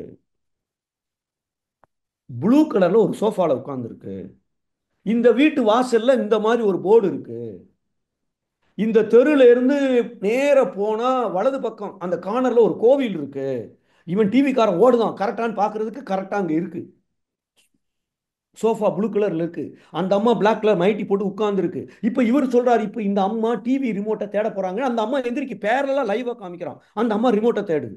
இப்ப டிவி ஆன் பண்ணிட்டாங்க, அவன் ஆன் பண்றான். இப்படி நமக்கு காமிக்கிறான் ஒரு அரை மணி நேரத்துக்கு. இவர் உண்மையிலேயே செங்குத்து வளர்ச்சி அடைந்தவர் ஆன்மீகத்துல. இதுல எந்த சந்தேகமுமே இல்லை. இப்ப நாம இந்த அளவுக்குலாம் இல்லை. ஏதோ ஒரு 50%, 60%, 70% தவத்துல வந்து நம்ம செய்து செய்து செய்து உள்ள இருக்கிறது இறைநிலை அப்படிங்கிறத உணர்ந்து இருக்கிறோம். ஆனா இது மட்டும் போதுமா அப்படின்னா, அரிசாண்டல் ஸ்பிரிச்சுவல் குரோத், கிடைமட்ட ஆன்மீக முன்னேற்றம் என்பது நமக்கு அவசியம் தேவை. அவருக்கு அவசியம் இல்லை. ஏன்னா அவர் எல்லாத்தையும் திறந்துட்டு ஒரு கோமணத்தை கட்டிட்டு, அவருக்கு எது இருந்தாலும் சரி இல்லைனாலும் சரி, ஒருத்தன் வந்து கையை வெட்டினாலும் சரி ஆனந்தமா உட்கார்ந்துட்டு இருக்காரு. ஆனா நமக்கு ஒய்ஃப் இருக்காங்க, அம்மா அப்பா இருக்காங்க, அண்ணன் தம்பி இருக்காங்க, குழந்தைகள் இருக்கு, ஆஃபீஸ் போகணும், பணம் வேணும், இன்னைக்கு நான் உழைக்கல நான் நாளைக்கு சாப்பிட முடியாது, உடம்பு சரியில்லை நான் ஒரு டாக்டர் தேவை, ஒரு சின்ன ஃபோன் நம்பரை பார்த்தாலேயே நமக்கு பிபி ஏறுது, இந்த ஆளியா இப்போ கூப்பிடுறான் அப்படின்னு சொல்லிட்டு அந்த ஆன்மீகத்தை, இதன் மூலமாக கிடைத்த அந்த ஆன்மீக ஆற்றலை அறிவை அவரு உலகியல் வாழ்க்கையிலிருந்து அவர் பயன்படுத்த தேவையில்லை, விடுபட்டு போயிருக்காரு. ஒருவேளை அவரை கொண்டு போய் அங்க போட்டால் அவரும் ஃபெயில் ஆயிடலாம். எப்ப கிடைமட்ட ஆன்மீக முன்னேற்றம் இல்லை என்றால் அது தெரியாது நமக்கு. ஆனா அவர் தனியா இருக்காரு, அவர் ஆனந்தமா இருக்கலாம். ஆனா நம்ம இருக்க முடியுமா? முடியாது. சாத்தி விடுவாங்க, சாத்தி வீட்டுல. அப்போ நான் கிடைமட்ட வளர்ச்சி என்பது இந்த செங்குத்து வளர்ச்சியினால் கிடைத்த அந்த ஆன்மீக சக்தியை வைத்துக்கொண்டு இல்லறத்தில், குடும்பத்தில், அலுவலகத்தில், நான் போற இடத்துல எல்லாம் எந்த அளவுக்கு நான் ஆனந்தமாக வாழ்ந்து கொண்டிருக்கிறேன் என்பதை நிர்ணயம் செய்வது கிடைமட்ட ஆன்மீக வளர்ச்சி, ஹரிசாண்டல் ஸ்பிரிச்சுவல் குரோத். இத மகரிஷி சொல்லியிருக்காங்களா? சொல்லியிருக்காங்க ஒரு கவிதையில. தவம் என்றால் ரெண்டு இருக்கு, அகத்தவம், புறத்தவம். அதாவது தவம் என்பது உள்புறம் என்று இரண்டு உண்டு. அதாவது தவம் என்பது உள் புறம் என்று இரண்டு உண்டு. உள்ள நாம ஆனந்தத்தை கொண்டு வருவதற்கு, இறைநிலையை உணர்வதற்கு ஒரு தவம். இன்னொன்னு அப்படி அகத்து தவம் உள்ளாம். நான் உயிரை கவனிக்கிறேன், உயிருக்கு மேல இருக்கிற இறைநிலையோடு சுத்த வெளியோடு ஒன்னாய் நீக்க, அது அகத்து தவம் உள் ஆம். அப்படி அதை செயல்படுத்திட்டால் தலைக்கும் அறம் புறத்தவமாம். அப்ப வெளியில நான் யார் எப்படி வாழ்ந்தாலும் சரி, என்ன செய்தாலும் சரி, அவர்கள்ட்ட நான் அறத்தோடு துன்பம் கொடுக்காமல் என் கடமையை முயன்றளவு உதவி கொண்டு, அதான் அறம் ஒழுக்கம் கடமை ஈகை, அதை செய்யணும். அதுக்கு பேரு புறத்தவம். தேர்வோம், இதுல நான் பாஸ் ஆகணும், இந்த ஆன்மீகத்திலையும் நான் முன்னேற வேண்டும் புறத்தவத்துல, அப்படிங்கிறது இந்த கவிதையோ. இதுல இருந்துதான் நாம சொல்ற அந்த செங்குத்து வளர்ச்சி கிடைமட்ட வளர்ச்சி. அதை இன்னொரு விதமாகவும் சொல்லலாம். அக அக உலக ஆன்மீக முன்னேற்றம், புற உலக ஆன்மீக முன்னேற்றம். உள் உள்ள நடக்கிற முன்னேற்றம், வெளியில நடக்கிற முன்னேற்றம். Inward spiritual growth, outward spiritual growth, vertical spiritual growth or horizontal spiritual growth. ஏன் நம்ம வெர்டிக்கல்னு சொன்னோம்னா, மகரிஷி வந்து நாம இறைநிலையோடு உணர்வதற்கு உடலை தாண்டி சுத்த வெளி வரைக்கும் கொண்டு போறாரு. அதனால அது வெர்டிக்கல்னு வச்சிருக்கிறோம், அவ்வளவுதான். ஓகே. இப்போ ரெண்டு தவம் பார்த்துட்டோம். அப்ப செங்குத்து வளர்ச்சி ரெண்டாவது, அதுக்கு இன்னொரு பேரு உள் உலக ஆன்மீக வளர்ச்சி, உள் உலக வளர்ச்சின்னு சொல்லலாம். கிடைமட்ட வளர்ச்சியை வெளி உலக வளர்ச்சின்னு சொல்லலாம். இந்த கிடைமட்ட வளர்ச்சியை பத்தி மகரிஷி என்ன கவிதைகள் சொல்லி இருக்கிறார்கள்? அதாவது ஹரிசாண்டல் ஸ்பிரிச்சுவல் growth, புற உலக ஆன்மீக முன்னேற்றம். அருள் நெறி தழைத்து ஓங்கும். இந்த கவிதையில மெய்ப்பொருளே தானாக இன்னைக்கு இருக்க சொன்ன ஒரு கவிதை இருக்க, அங்கேயும் கவிதையில கடைசி லைன், அதற்காக மெய்ப்பொருள் விளக்க மன்றம் உருவாக்கி இருக்கிறேன் அப்படின்னு அவர் அந்த கவிதையில சொல்றார். அப்ப மெய்ப்பொருளே தானாக அறிவாய் ஆற்றும் மேன்மையை உணர்ந்து விட்டார் பலர் என்றாலும். இப்ப தவத்துக்கு வர்றோம், மெடிடேஷன் பண்றோம், மன்றத்துல போறோம், எது மெய்ப்பொருள் என்பதை உணர்ந்து விட்டார் மேன்மையினை பலர் என்றாலும். நிறைய பேர் இந்த தவத்தை கத்துக்கிட்டாங்க, உணர்ந்துட்டாங்க. அப்பொருளே அனைத்து உயிராய் ஆற்றும் உண்மை அறிந்து, அதுதான் என் மனைவிக்குள்ளே இருக்கு, என் குழந்தைக்குள்ளே இருக்கு, ஆட்டோ டிரைவர்கிட்ட இருக்கு என்பதை அறிந்து உயிரோடு உயிர் இணைய அன்பு ஊற்றாம். அப்ப நம்ம யாருக்கும் துன்பம் கொடுக்க மாட்டோம், அன்புதான் செலுத்துவோம். இப்பெருமைய தகமையினை சிலரே பெற்றார். அடுத்த வார்த்தை என்ன சொல்றாரு? 1000 பேர் இந்த முதல் வரிசையை முடிச்சிட்டாங்க, தவத்தை கற்றுக்கிட்டாங்க, மெய் விளக்க கல்வி கிடைச்சிடுச்சு. ஆனால் சிலரே உயிரோடு உயிர் இணைய, நான் உன்னை தொலைச்சா என்னை கத்த மாட்டேன், ஒய்ஃப் உன்னை தொலைச்சா கத்துறேன்னு சொன்னால் அங்க இந்த சிலர் அதுல இல்ல, அந்த சிலருக்குள்ள அவர் வரல. இதைத்தான் நாம கிடைமட்ட ஆன்மீக முன்னேற்றம், கிடைமட்ட வளர்ச்சி, ஹரிசாண்டல் ஸ்பிரிச்சுவல் குரோத்னு சொல்றோம். இதை தான் அவர் சொல்றாரு. இந்த வளர்ச்சி தான் இன்னைக்கு குறைபட்டு இருக்கிறது. தவம்னா ஒழுங்கா செய்யும், பிரச்சனையே இல்லை. அப்ப இதை நாம் கொஞ்சம் உணர்ந்துட்டோம்னு சொன்னால் இதுல நாம கான்சென்ட்ரேஷன் நிறைய நாம செய்ய வேண்டும். இதே தான் இன்னொரு கவிதையிலையும் நாம என்ன காரணத்தினால இதை செய்ய வேண்டும் என்று சொல்லுகிறார். இதை, அதாவது நமக்கு இயற்கையையும் சமுதாயம் உணர்ந்து மதித்து என்னுடைய தேவை பழக்கத்தை நான் மாற்றிக்கொள்ள வேண்டும், இதை இணைத்து செயலாற்ற வேண்டும் என்று இதுல குறிப்பிட்டிருக்கிறார். அதுக்கு தான் மகரிஷி அவர்கள் தற்சோதனையை கொடுத்திருக்கிறார்கள். தேவை பழக்கம் எனக்கு என்ன இருக்கு, சூழ்நிலை என்ன இருக்கு, இயற்கை என்ன செய்யுது, சமுதாயத்தில் நான் எதை கடைபிடிக்கலாம், இந்த அஞ்சையை இணைத்து நான் என்னை மாற்றிக்கொண்டு வாழ வேண்டும். அதற்குத்தான் தற்சோதனை குணநலப் பேரை மகரிஷி அவர்கள் கொடுத்திருக்கிறார்கள். அதை எப்படி செயல்படுத்துவது? சிம்பிளா சொல்லிட்டார். என்ன சொல்றாங்க? ஆரம்ப சாதகர்கள் புருவ மத்தி நினைவாக இருக்க வேண்டும், நெற்றியில் உச்சியில் ஞாபகமாயிரு. இதை ஒண்ணு நாம ஃபாலோ பண்ணும் பொழுது இந்த கிடைமட்ட வளர்ச்சியில் முன்னேறி கொண்டே இருக்கலாம். எதிர்பார்த்தது நடக்கலையா, உடனே நெற்றியில் இல்ல உச்சியில். அதற்கு இது ஆரம்ப சாதகர்கள் தான். அதற்கப்புறம் இன்னும் கொஞ்சம் நம்ம முன்னேறணும், மனசை விரிக்கணும், பேரறிவு நிலைக்கு உயர்ந்து பார்த்தால் இந்த அம்மா ஏன் இப்படி பதிலை சொல்லுகிறார்கள் அப்படின்னு நமக்கு தெரிய வந்துடும். அப்போ நெற்றியில் உச்சியில் ஞாபகமாயிரு எந்த அளவுக்கு நான் கடைபிடிக்கிறோனோ, ஆரம்ப சாதனையாளராக இருக்கிறேன் என்றால் அங்கே அந்த அளவுக்கு எனக்கு கிடைமட்ட வளர்ச்சி என்பது எனக்கு கிடைத்து கொண்டிருக்கும். இப்போ இந்த இரு வகையில முன்னேற்றம் நான் முன்னேறி இருக்கிறேன், எப்படி கண்டுபிடிப்பது? நம்ம குயிக்கா அதையும் பார்க்கலாம். டைம்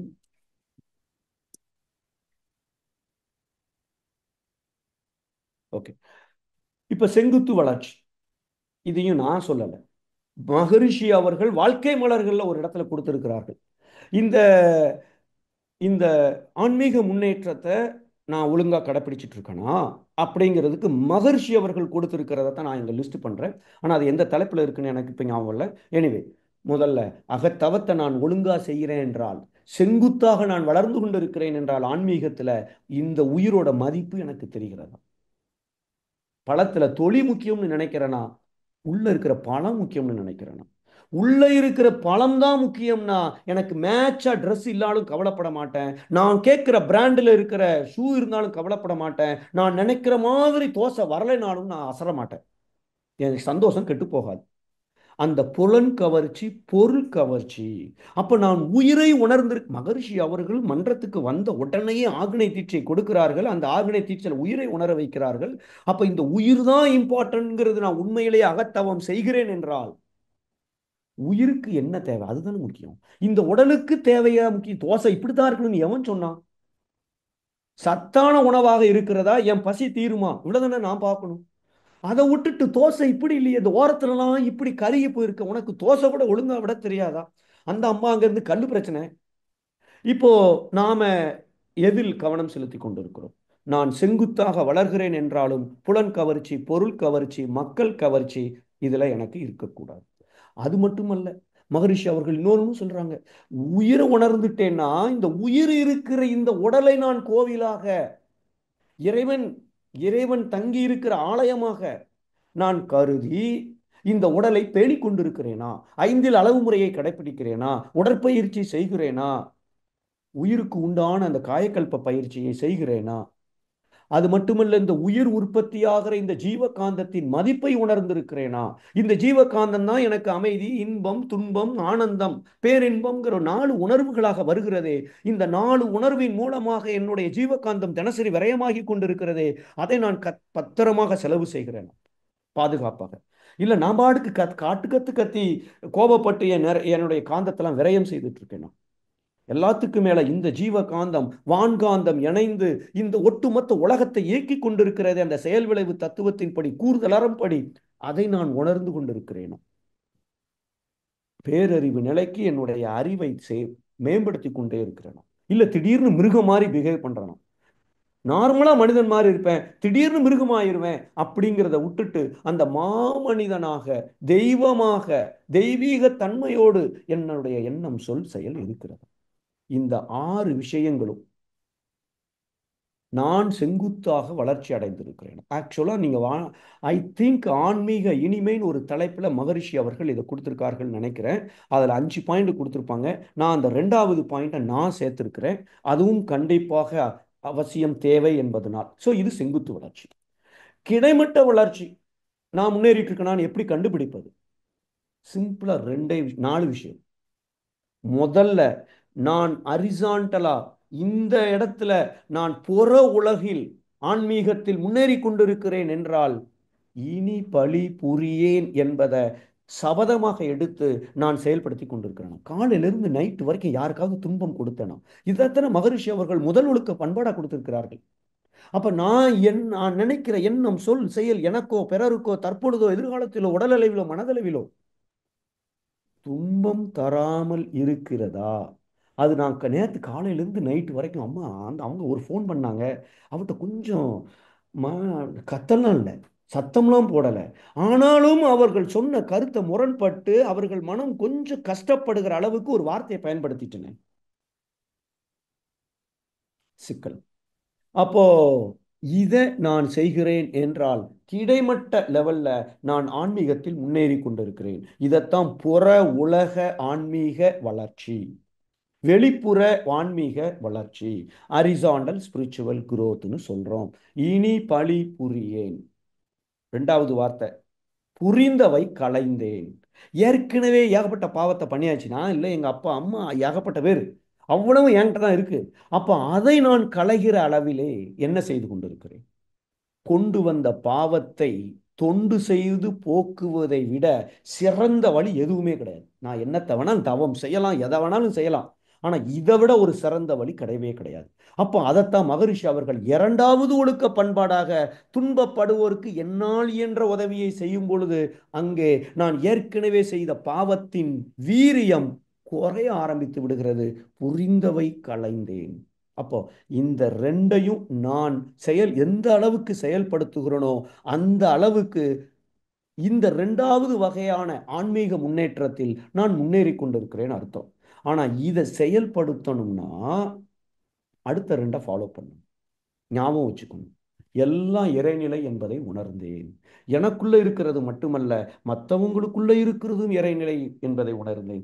ஆமா, ஒய்ஃபுக்குள்ளேயும் இறைநிலை தான் இருக்கு. அதனால என்ன இப்போ அதுக்கு இப்படி பேசணும்னு இருக்கா? கடவுளா நான் கேட்டதுக்கு எதிர்த்து பேசணும்னு சொன்னாங்கன்னா 1000 ரூபா கிரெடிட் கார்டை தர்றேங்க அந்த அம்மா, அதுக்குள்ள பொறின்னு எண்ணெயில அப்பளத்தை போட்ட மாதிரி இப்படி பொறிகிறாங்க. நான் நல்லதத்தை சொல்ல வந்தேன். இதுவும் கடவுளா சொல்றாரு? இறைநிலைதான் அவர்களுக்குள் அறிவாக ஏங்கிக் கொண்டிருக்கிறது. ஏன் அப்படி செய்திருக்கிறது என்றால் அங்க இருக்கிற அந்த சுத்தமான இறைநிலை கலங்கப்பட்டு விட்டதினால், அதுவும் என் கர்ம வினைகளுக்கு ஏற்ப அங்கே அவர்களுடைய அறிவு செயல்பட்டு கொண்டிருக்கிறது. இதை உணர்வதுதான் இறைநிலை. உணர்ந்தேன். 4வது, இணைந்தேன். அப்படின்னா என்ன அர்த்தம்? நான் இப்ப என் கையில கப்பு இருக்கு, கீழே போட்டு உடைச்சிட்டேன். என் கையை பார்த்து அறிவு இருக்கு அவனுக்கு, இந்த கப்பை கூட உனக்கு ஒழுங்கா பிடிக்க தெரியாதான்னு திட்டுறது இல்லை. ஆனா என் பையன் வந்தான், அப்படி தூக்கணும், கீழே போட்டான், உடஞ்சிட்டேன். அறிவு இல்லையாடா, 12 வயசாவது, இது கூட உனக்கு தெரியலையான்னு நான் திட்டுறேன்னு சொன்னால் இணையல. அவன் வேற, நான் வேறன்னு வச்சிருக்கிறேன். அவன் இறைநிலை, நானும் இறைநிலை. ஆனா எனக்கு செயலுக்கு வரல. அப்ப அரிசாண்டலா நான் குரு ஆகல. அதைத்தான் மகரிஷி அவர்கள் அருமையா இன்னொரு கவிதையில கொடுத்திருப்பாங்க.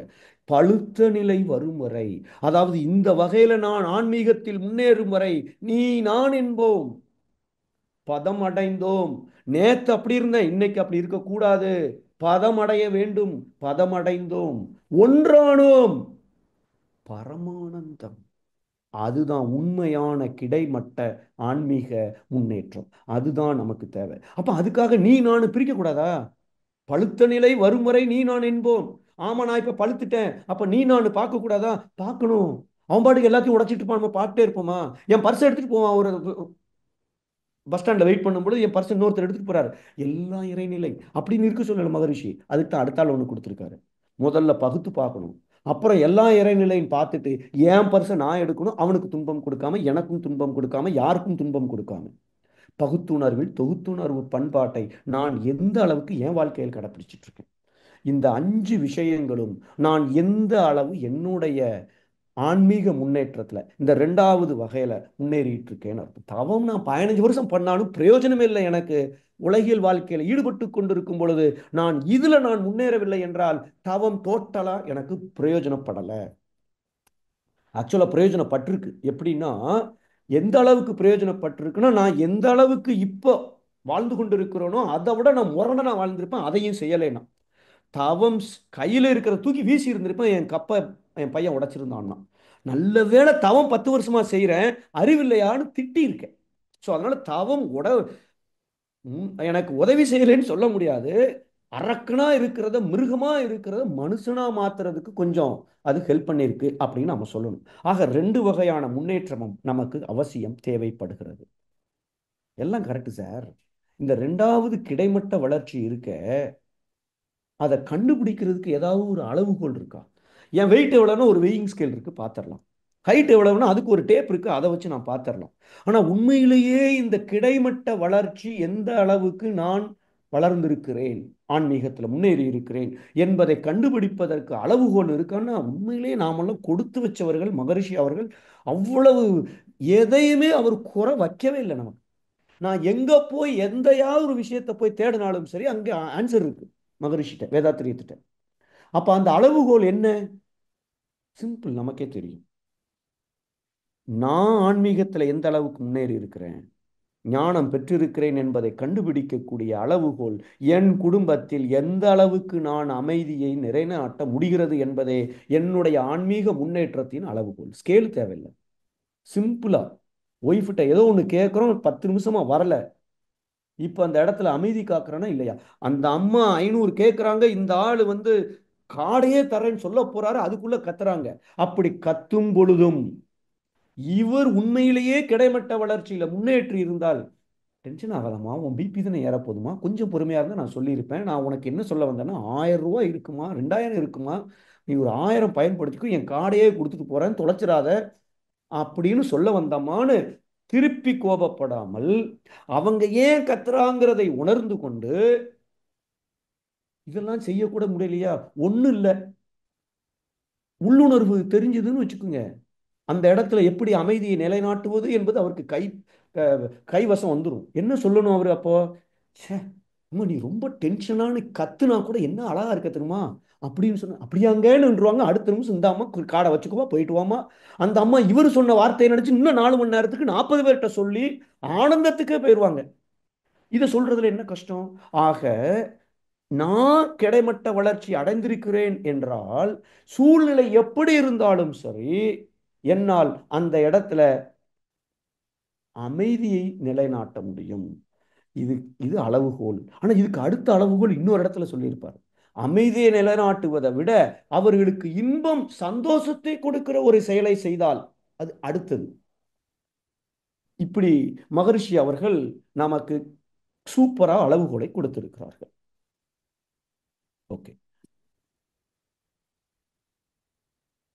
அதாவது ஆன்மீக முன்னேற்றம் அதுல 2 வகையில வேணும். ஒன்னு உள்புற முன்னேற்றம், செங்குத்து வளர்ச்சி. இன்னொன்னு வெளிப்புற முன்னேற்றம், இந்த உலகியல் வாழ்க்கையில நான் முன்னேறுவது, புற உலக ஆன்மீக முன்னேற்றம் இல்ல புற உலக வளர்ச்சி.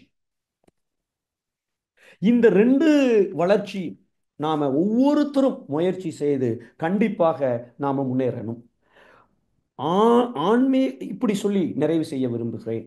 ஆன்மீக முன்னேற்றம் என்பது ஒரு சாதிக்க வேண்டிய விஷயம் அல்ல. அது தினசரி வாழ வேண்டிய, கடைபிடிக்க வேண்டிய ஒரு வாழ்க்கை வழிமுறை. அதிமுக்கியமான, அதாவது ரொம்ப ரொம்ப ரொம்ப முக்கியமான ஆன்மீக முன்னேற்றம் என்பது நாம் தவம் செய்யும் போது கிடைப்பது அல்ல. நான் எதிர்பார்க்கிற மாதிரி பிறரோ சூழ்நிலைகளோ இல்லாத போது நான் அன்பும் கருணையாக மட்டுமே வெளிப்பட வேண்டும். அதுவே உண்மையான ஆன்மீக முன்னேற்றம். அப்படிப்பட்ட ஆன்மீக முன்னேற்றம் உங்கள் ஒவ்வொருவருக்கும், நம் ஒவ்வொருவருக்கும் கிடைக்க எல்லாம் வல்ல இறையாற்றலையும் குரு ஆற்றலையும் வேண்டி வாழ்த்தி, வாய்ப்பளித்த நல்ல உள்ளங்களுக்கு நன்றிகள் பாராட்டி நிறைவு செய்கிறேன். நன்றி. வாழ்க வளமுடன், வாழ்க வளமுடன், வாழ்க வளமுடன். வாழ்க வளமுடன் ஐயா. மிக கொஞ்சம் லேட் சிறப்பான ஆகிட்டு ஒரு மன்னிக்கணும். சிந்தனை. வாழ்க வளமுடன். வாழ்க வளமுடன் ஐயா. முதலாவது அன்பராக கிருபாநிதி அம்மா அவர்களை அன்போடு அழைக்கின்றோம். வாழ்க வளமுடன் அம்மா. அம்மா வாழ்க வளமுடன். ஐயா வாழ்க வளமுடன் ஐயா. வாழ்க வளமுடன், வாழ்க வளமுடன். ஐயா, அதாவது உங்களுடைய ஸ்பீச் உங்களுடைய பேச்சுக்கு முன்னாடியே நான் ஒரு கேள்வி எழுதி வச்சிருந்தேன், நீங்க உங்கள்ட்ட கேட்கணும்னு. அதை கேட்டுட்டு எனக்கு இந்த ஸ்பீச்ல ஒரு சந்தேகம் ஐயா. இப்போ ஷூர். பொறுமை என்பது இயல்பாகவே வர, நம்ம வந்து பொறுமையா இருக்கோம்னு ஒரு மனசுல ஒரு விதைய விதைச்சுக்கிட்டு பொறுமையா இருக்கிற மாதிரி தோணுது எனக்கு. பொறுமையா இருக்குங்கிறது இயல்பாகவே ஓகே. இயல்பா டக்குன்னு அப்படி நமக்கு அந்த பொறுமையை வரும். இழக்கக்கூடாது. அதுதான் பொறுமை ஒண்ணு. இல்ல அந்த ஐயா அந்த சமயத்துல நம்ம சப்போஸ் அப்படி அதெல்லாம் செய்யக்கூடாது, நம்ம இப்படிதான் இருக்கணும் அப்படின்னு நம்ம நினைச்சா கூட கோபத்தை விட்டுட்டு நமக்கு சில எரிச்சல் வருது. அதாவது அந்த கோபத்துக்கு எரிச்சலுக்கு எனக்கு வித்தியாசம் சொல்ல தெரியல. என்னடா அப்பா அப்படி அந்த மாதிரி ஒரு எரிச்சல் ஏற்படுது. இது நான் அனுபவிச்சதை உங்கள்கிட்ட சொல்றேன். இந்த 20 நாள்ல இதை மாத்திக்கணும். ஒண்ணு, அதை நான் மாறணும். இதுக்கு உங்களுடைய ஆலோசனை ஒண்ணுயா. சரி. ரெண்டாவது, இப்ப நீங்க பேசுனதுல கிடைமட்ட வளர்ச்சி, செங்குத்த வளர்ச்சி அழகா எடுத்துக்காட்டுலாம் சொல்லிட்டீங்க.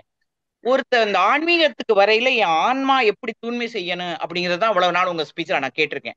நெத்தியிலே உச்சி. ஆனா அந்த கிடைமட்ட வளர்ச்சிக்கு வந்த பிறகுதான் அந்த செங்குத்த வளர்ச்சியை பிடிக்க முடியுமா? இல்ல இது ரெண்டுக்கும் உள்ள வித்தியாசம் என்ன? எதை நம்ம முன்னாடி போனா நம்ம எப்படி இருக்கோம்? இப்ப செங்குத்த வளர்ச்சியில இருக்கோமா, கிடைமட்ட வளர்ச்சி, எது நமக்கு? இது ரெண்டுமே ஒரே பலன் தானா இது அப்படிங்கறது எனக்கு உங்க ஸ்பீச் என்னால அண்டர்ஸ்டாண்ட் பண்ணிக்க முடியலையா. இது ஒரு ஒரு பெரிய நில, ஒரு உயர்ந்த நில செங்குத்த அப்படின்னு நினைக்கலாமா? இல்ல கிடைமட்டம்னா அது ஈஸியா இருக்குது மாதிரி இருக்கு அப்படின்னு நினைக்கலாமா? நீங்க இதை கொஞ்சம் விளக்கம் சொன்னா நன்றி ஐயா. வாழ்க வளமுடன். வாழ்க வளமுடன், வாழ்க வளமுடன். முதல் கேள்விக்கு வருவோம். இந்த பொறுமைங்கிற ஒரு டார்கெட்டை வச்சு ஒரு விதையை போட்டு நாம பண்றது கரெக்டா, அது இயல்பாவே வரணுமா அப்படின்னு ஒரு கேள்வியை கேட்டீங்க. இயல்பா வராது. ஏனென்றால் அறிவு உணர்ச்சிகளுக்கு அடிமையாவது இயல்பு அப்படின்னு மகரிஷி அவர்கள் தெளிவா ஒரு கவிதையில குறிப்பிட்டுட்டார்கள். அதாவது இயல்பா என்ன வரும்னு சொன்னா உணர்ச்சிகளுக்கு அடிமையாவது தான். அதுதான் இயல்பு. ஏன்னா விலங்கினத்தன்மையோடு பிறந்திருக்கும். யாரும் தூய்மையான ஒரு கர்மயத்தை போட்டு இன்னொரு உடலை எடுப்பதற்கு செய்ய மாட்டார்கள். ஏன்னா இறைவனுடைய படைப்புல பிறவி எப்ப வருது, அங்க ஏற்கனவே அப்படி இருக்கிறதுனால தான். ஸோ அதனால நாம பொறுமை என்பதை இயற்கையா வருமானு கேட்டா 3 மாச குழந்தைக்கு ஆறு, எங்க வீட்டில் இப்போ 1 வருஷம் ஆயிடுச்சு பேரனுக்கு.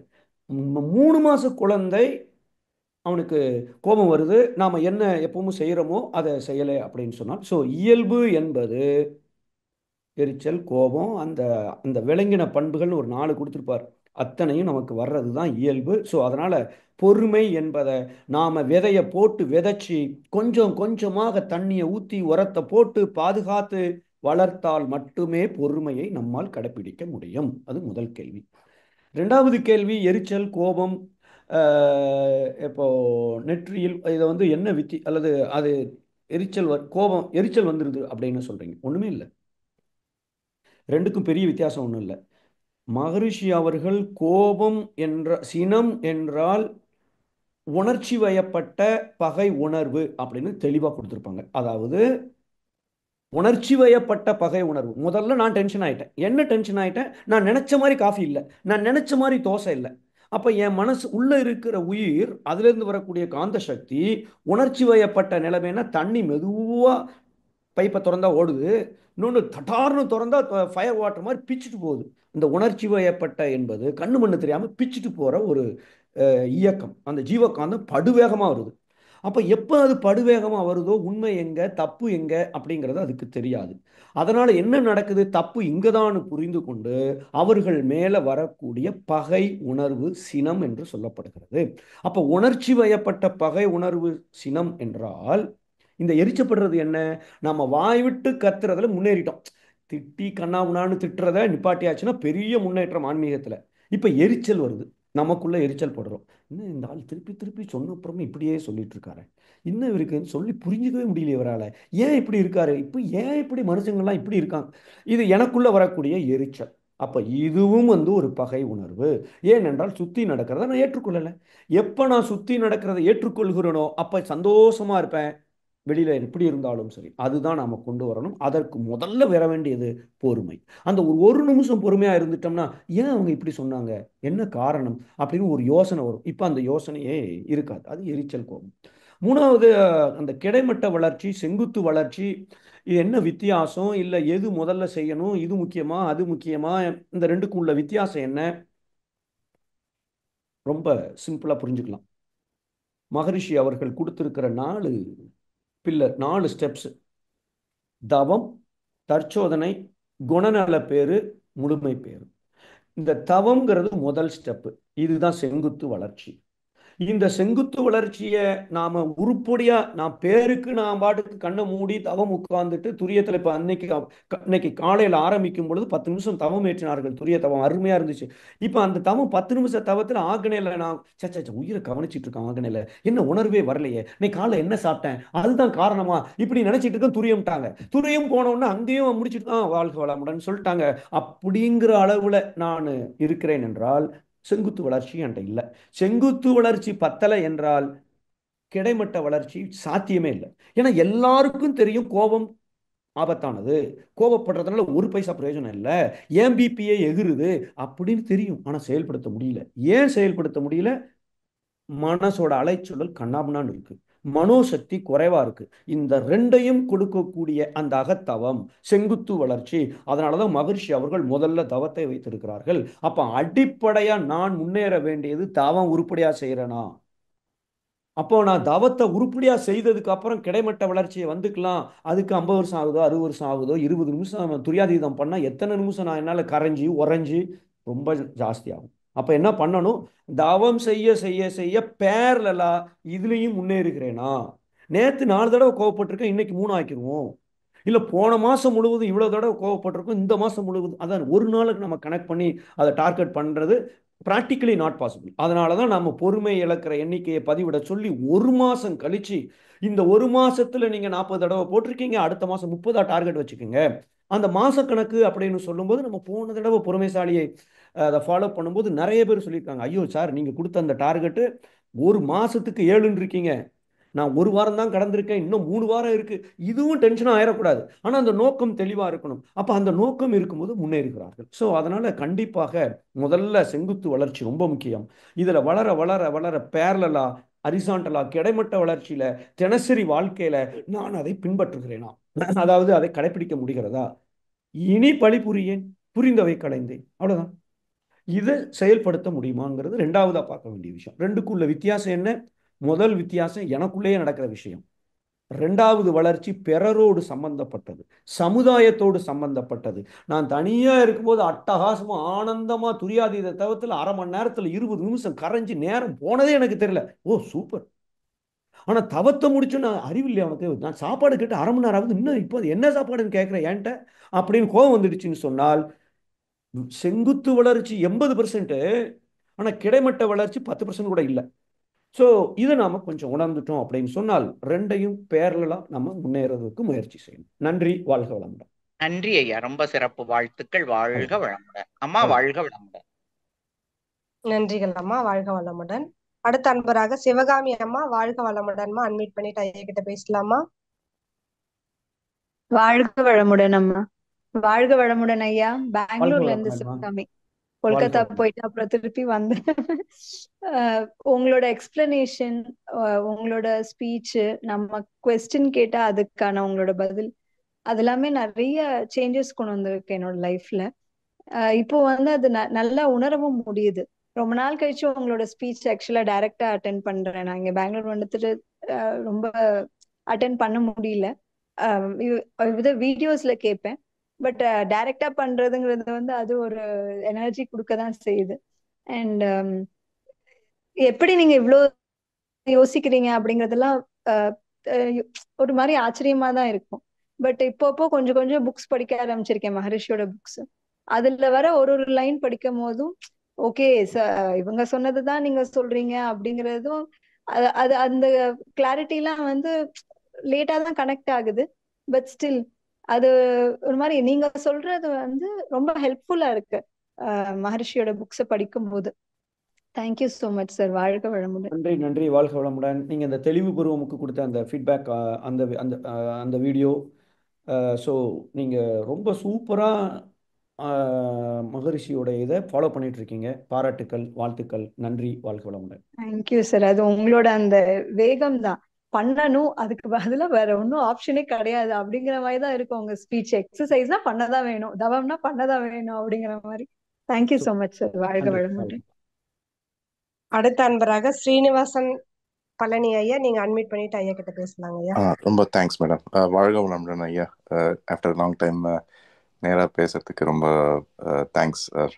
It's always positive. உங்கள் ஸ்பீச்சஸ் கேட்டு அப்பப்போ இப்போ ஆன்மீகம் ஏதோ பண்ணுறோம், ஏதோ சாமி கும்பிடுறோம் அப்படின்ற மாதிரி இல்லாமல், ஸோ ஓகே இப்போ எதுக்கு பண்ணுறோன்ற அந்த ஒய் கொஸ்டின் அப்பப்போ ட்ரிகர் பண்ணுறீங்க. அது ரொம்ப why and what and how to டூன்ற அந்த மூணுத்தையும் அப்பப்போ ட்ரிகர் பண்ணுறீங்க. Thanks sir. Always positive. Nice to see you sir. Thank you sir. வாழ்க வளமுடன் ஐயா. லண்டன்ல பார்த்து 4 வருஷம் இருக்குமா, எத்தனை வருஷம் ஆச்சு தெரியல. டைம் கடகடன்னு ஓடிடுது சார். மேபி நெக்ஸ்ட் டைம் நீங்க வரும்போது மீட் பண்றேன் சார். அதுக்கப்புறம் 2 தடவை வந்தேன், நான் உங்களுக்கு ஃபோன் பண்ணல, எனக்கு டைம் இல்லை, ஃபோன் பண்ணல. கண்டிப்பா மெசேஜ். சரி சார். நெக்ஸ்ட் டைம் மேபி ஏதோ அந்த மாதிரி பிளெஸிங்ஸ் இருந்தா we will meet sir. Thank you sir. நன்றி. வாழ்க வளமுடன். அடுத்த அன்பராக கண்ணம்மாளாமா, நீங்க ஐயா கிட்ட பேசலாமா? ஐயா வாழ்க வளமுடன் ஐயா. வாழ்க வளமுடன்மா, வாழ்க வாழ்க வளமுடன். வளமுடன் ஐயா. ரொம்ப சிறப்பான ஒரு ஐயா. கிடைமட்டமாக மட்டும் இதெல்லாம் யோசிக்க வேண்டியது இருக்குங்க ஐயா. எந்த நிலைமையில நாம் இருக்கிறோம் என்னங்கிறது நீங்க இப்போ கிருபா ஐயாட்ட சொன்னது கேட்டேங்கம்மா ஐயா. நான் அதை கேட்கணும்னு நினைச்சு அம்மா கேட்டாங்க. ரொம்ப சந்தோஷம் ஐயா. நான் யோசிச்சு சிந்திக்கணுங்க ஐயா. நேற்றுக்கு எனக்கு ஒரு கால் வந்ததுங்க ஐயா. நான் இன்டர்நேஷனல் கால் வந்தது. நான் அது என்னன்னாங்க, நீங்க அப்ப அதெல்லாம் அட்டன் பண்ணாதீங்கன்னு சொன்னாங்கன்னு சொல்லி அட்டன் பண்ணாம விட்டுட்டேங்க ஐயா.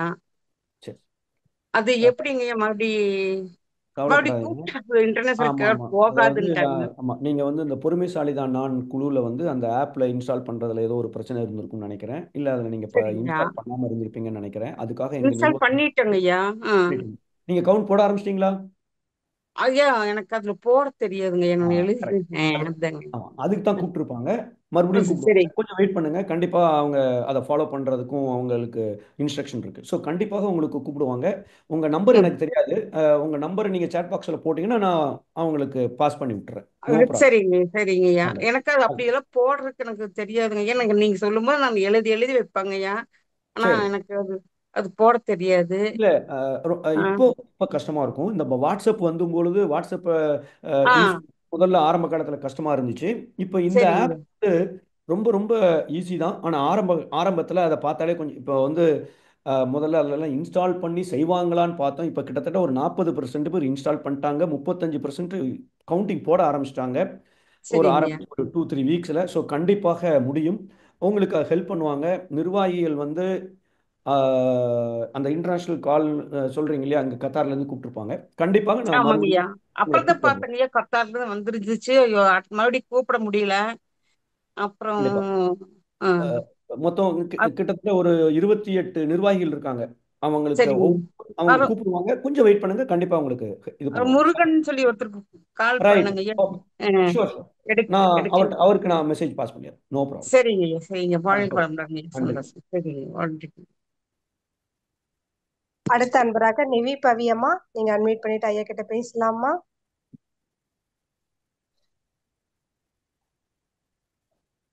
நிவி பவியம்மா, உங்களுக்கு அட்மிட் கொடுத்துருக்கோமா?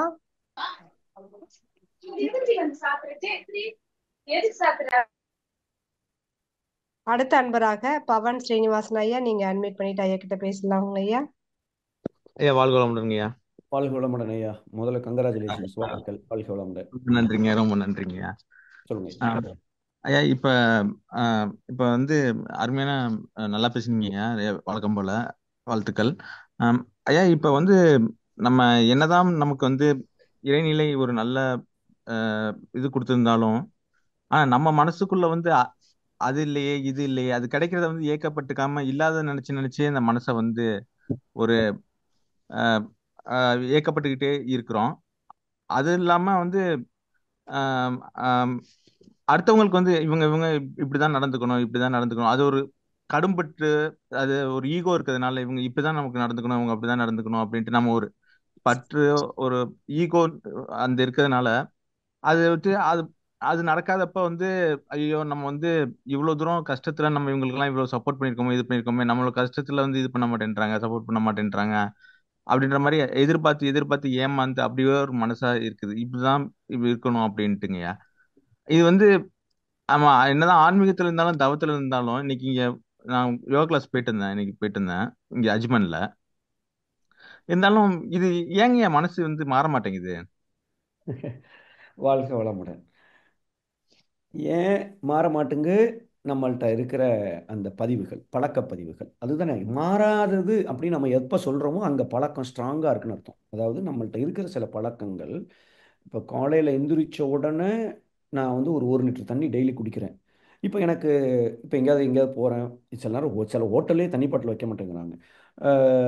இப்போல்லாம் முந்தின நாள் நைட்டே பார்த்து அந்த தண்ணியை ரெடி பண்ணி வச்சுடுறது. இல்லைன்னா அந்த ட்ரிங்கிங் வாட்டர் குடிக்கலாம், காலையில் தண்ணி குடிச்சு ஆகணுமே, எங்கே எப்படி பண்ணுறதுன்னு ஒரு படபடப்பா அப்புறம் அதை தேடுறோம். ஸோ இது பழக்கமாயிடுச்சு அப்படின்னு சொன்னால் இதுதான் ரீசன், காரணம் இதுதான். ஆனால் நம்ம அந்த பழக்கத்தின் மூலமாக செய்கிற செயல் ஒரு துன்பத்தை தரக்கூடிய செயல் என்றால் கண்டிப்பாக அந்த பழக்கத்தை மாற்றி ஆகணும். நல்ல பழக்கம்னா மாற்ற தேவையில்லை. ஸோ அதனால பழக்கம்தான் காரணம். அப்போ நம்ம என்ன பண்ணணும்? பிறரை அடக்கி ஆள்வதோ பிறரை மேய்ப்பதோ நம்முடைய வேலை அல்ல.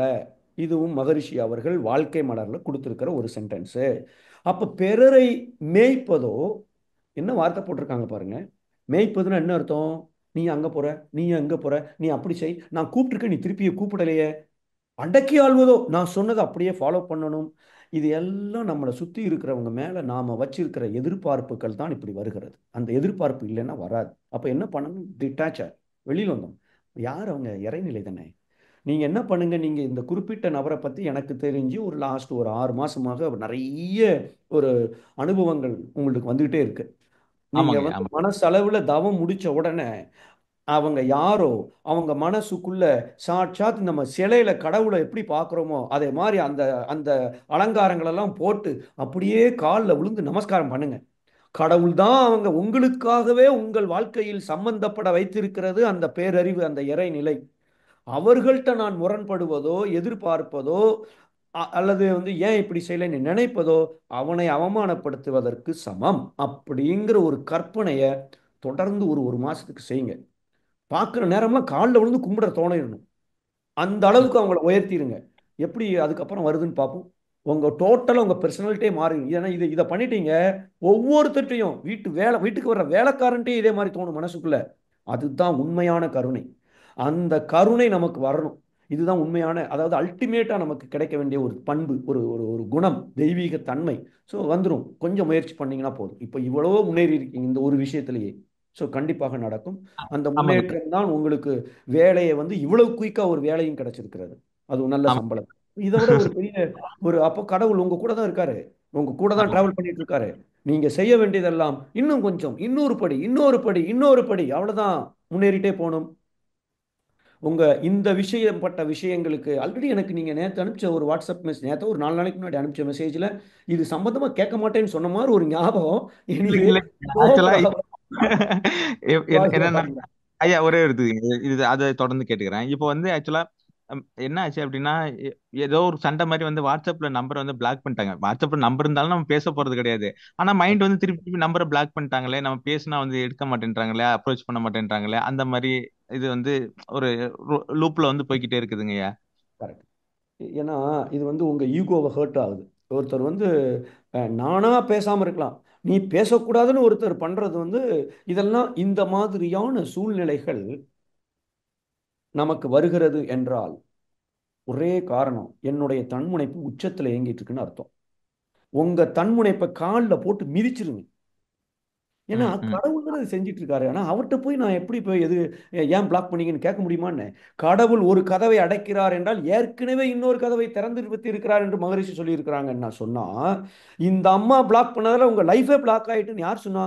கடவுள் தான் அவங்க மூலமா உங்களுக்கு பிளாக் பண்ண வச்சிருக்காங்க. So nothing to worry. நீங்க எப்பெல்லாம் இந்த மாதிரி ஒரு எண்ணம் வருதோ, பிளாக் பண்ணிட்டாங்களே நானா பேசாம இருந்திருப்பேன், எனிவே அவங்க பிளாக் பண்ணாட்டாலும் நான் பேச போறது இல்லைன்னு சொல்லிட்டீங்கல்ல, அப்போ வாட் இஸ் இட் மேட்டர்? ஒரு ஒரு அப்போ இது ஒரு மேட்டரே இல்லையே. நீங்களே பேச போறது இல்லை, அப்புறம் நீங்க நிப்பாட்டினா அவங்க பிளாக் பண்ணானே. சி, நம்மளை சுத்தி நடக்கிற ஒவ்வொரு விஷயங்களும் அவன் கணக்குப்படி, ஆண்டவன் கணக்குப்படி, என் கர்ம வினைப்படி பக்காவா எந்த நேரத்துல எதை செய்ய வைத்தால் நான் திருந்துவேன் அப்படின்னு அவர் நினைக்கிறார். ஸோ மாற வேண்டியது நம்முடைய தன்முனைப்பு.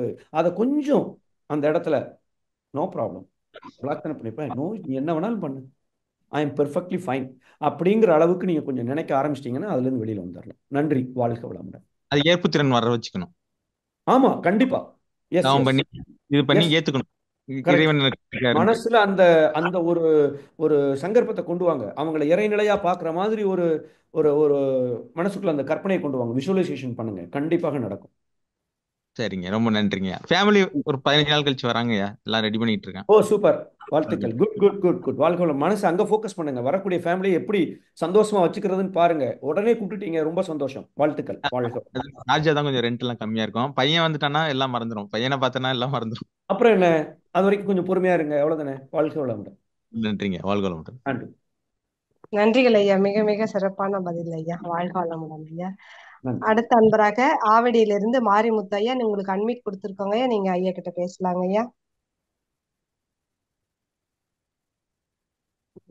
அடுத்த அன்பராக சிவசக்தி அம்மா, உங்களுக்கு அன்மிட் கொடுத்துருக்கோமா, நீங்க ஐயா கிட்ட பேசலாமா. ஐயா வாழ்க வளமுடன். வாழ்க வளமுடன் ஐயா, வாழ்க வளமுடன். நீங்களும் எங்களோடு இணைஞ்சு இந்த பொறுமைசாலி தானால ஒரு வாலண்டியரா இருக்கிறீங்க, ரொம்ப சந்தோஷம். நன்றி, வாழ்க வளமுடன். சொல்லுங்க ஐயா. ஐயா இப்போ எனக்கு என்னன்னா, நம்ம அந்த அந்த செங்குத்து வளர்ச்சி சொன்னீங்க ஐயா, அப்புறம் கிடைமட்ட வளர்ச்சி, இந்த ரெண்டும் நீங்க இந்த செங்குத்து வளர்ச்சிங்கிறது வந்து நமக்குள்ள வர்றது, இடைப்பட்ட வளர்ச்சி வந்து நம்ம வெளியில நம்ம, அதாவது நம்ம எப்படி சொல்றோம், நம்ம ஆபீஸ்லயோ இல்லை அலுவலகங்களையோ அந்த மாதிரி அடம்பரம் எடுத்துக்கிட்டோமா அப்படின்னு சொல்லுவோம். அந்த மாதிரி எடுத்துக்கணுமாங்க ஐயா? அது இந்த செங்குத்து அதுதான் வளர்ச்சி கரெக்ட். 100% அதுதான் கரெக்ட். 100% கரெக்ட். எப்ப நான் இன்னொரு மனிதரோட தொடர்பில் இருக்கும் பொழுது இந்த ஆன்மீகத்துல நான் முன்னேறாம செயல்களை செய்கிறனோ அங்க நான் ஹரிசாண்டலா, அந்த பேர் முக்கியம் இல்லை. இது பேர் நான் வந்து கூகுள்ல வந்து ஹரிசாண்டல்னா என்னன்னு போட்டேன், அது கிடைமட்டம்னு வந்தது, நான் கிடைமட்ட வளர்ச்சின்னு சொல்லிட்டேன், அவ்வளவுதான். ஸோ அதனால நம்ம வளர வேண்டியது இந்த உலகியல் வாழ்க்கையில் ஈடுபடும் பொழுது ஆன்மீகம் எனக்கு பயன்பட்டு கொண்டிருக்கிறதா இல்லையா, அவ்வளவுதான். ஸோ அதனால நீங்க சொல்றதுதான் கரெக்ட், நீங்க புரிஞ்சது ரொம்ப கரெக்ட். எந்தவித சந்தேகமும் தேவையில்லை. ஆனால் தனியா செய்யறது தான். ஆனா இதை தனியா செய்யறதை நான் சரியா செய்யலைன்னா வெளிப்புறமாக டீல் பண்ணும் பொழுது கோவப்பட்டுரும், அந்த விலங்கின குணம் வந்துடும். ஸோ அதற்காக இது ரொம்ப முக்கியம். இதுதான் பேஸ். இதை வச்சுதான் அடுத்த படிக்கு ஏறணும். ஓகேவா? நன்றி, வாழ்க வளமுடன். நன்றிகள் ஐயா, வாழ்க வளமுடன். அடுத்த அன்பராக சிவசக்தி அம்மா, உங்களுக்கு அன்மிட் கொடுத்துருக்கோமா, நீங்க ஐயா கிட்ட பேசலாமா. சிவசக்தி அம்மா, மீண்டும் கிருபாநிதி அம்மா, வாழ்க வளமுடன் அம்மா.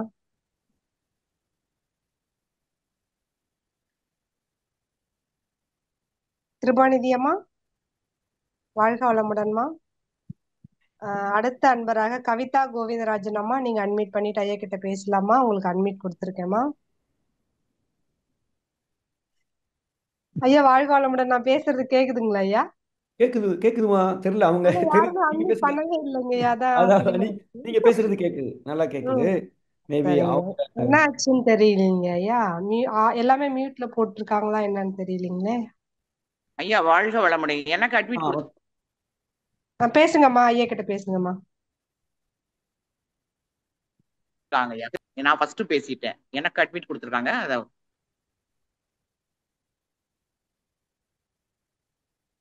சிவசக்தி அம்மா நீங்க பேசலாமா. கிருபாநிதி அம்மா மியூட்ல போயிட்டாங்க. அவங்க ஆல்ரெடி பேசிட்டாங்கன்னு சொன்னாங்க. கரெக்ட் தான். ஆமா. ரெண்டாவது ஆள். ஓகே. கவிதா கோவிந்தராஜன் அம்மா, வாழ்க வளமுடன்மா.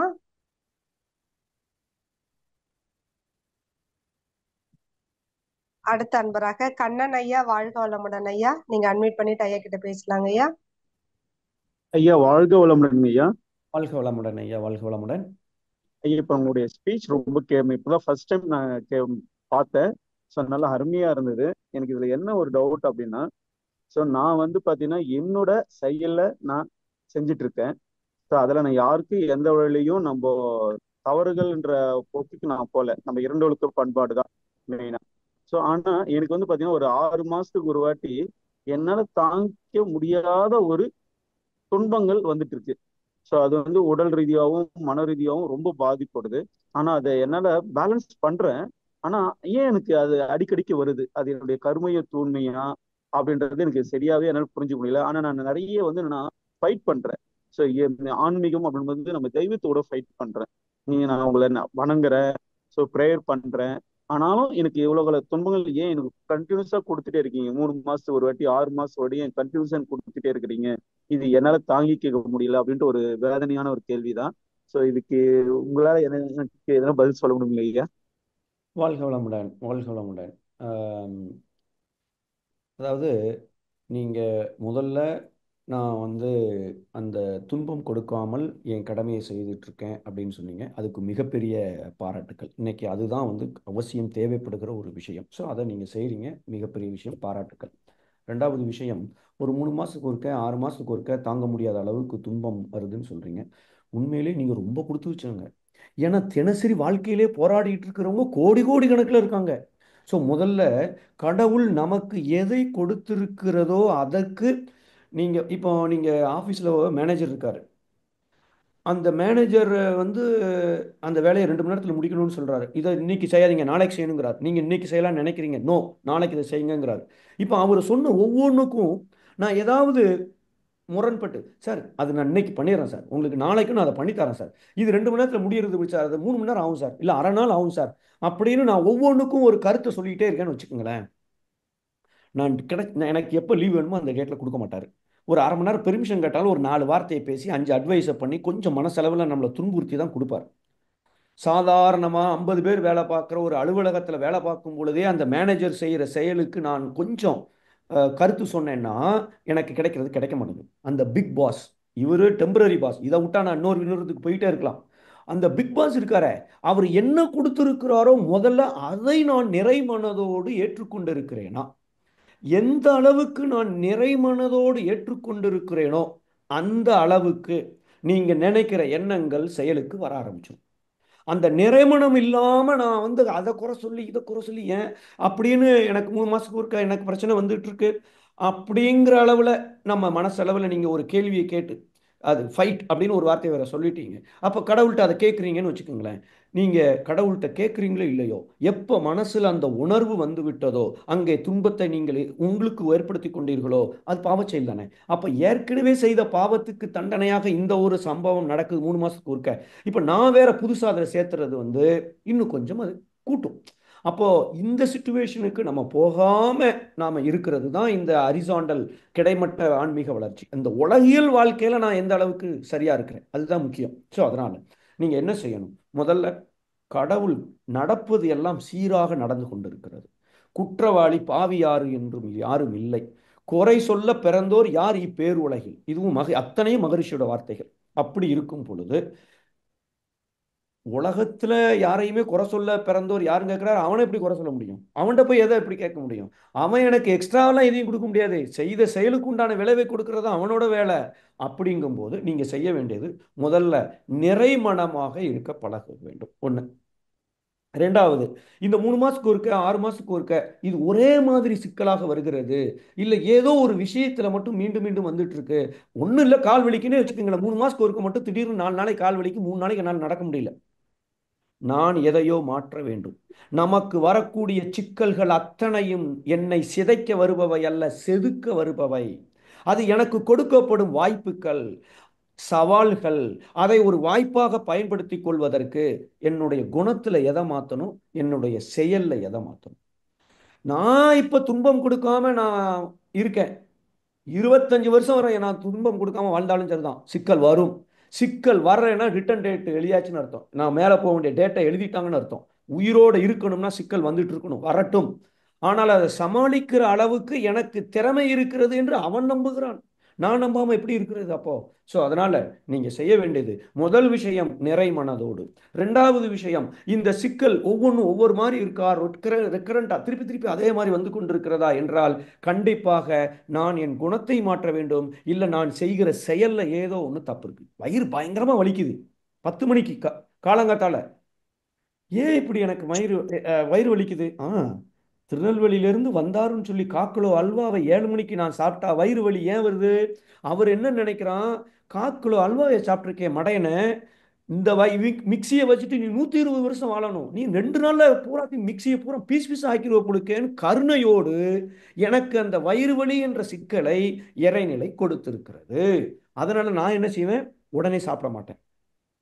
இவன் நாளைக்கும் நான் சாப்பிடக்கூடாது. அதனால என்ன செய்யுது, அந்த வலியை 2 மணி நேரத்துக்கு உட்கார வச்சு வலி துடிக்க வச்சு என்னை பார்க்குற அவ்வளோ பேரும், ஃபோன் பண்ணுற அவ்வளோ பேரும், ஏன் சார் 1/4 கிலோ அல்வா சாப்பிட்டீங்க, அறிவில்லையா சார்?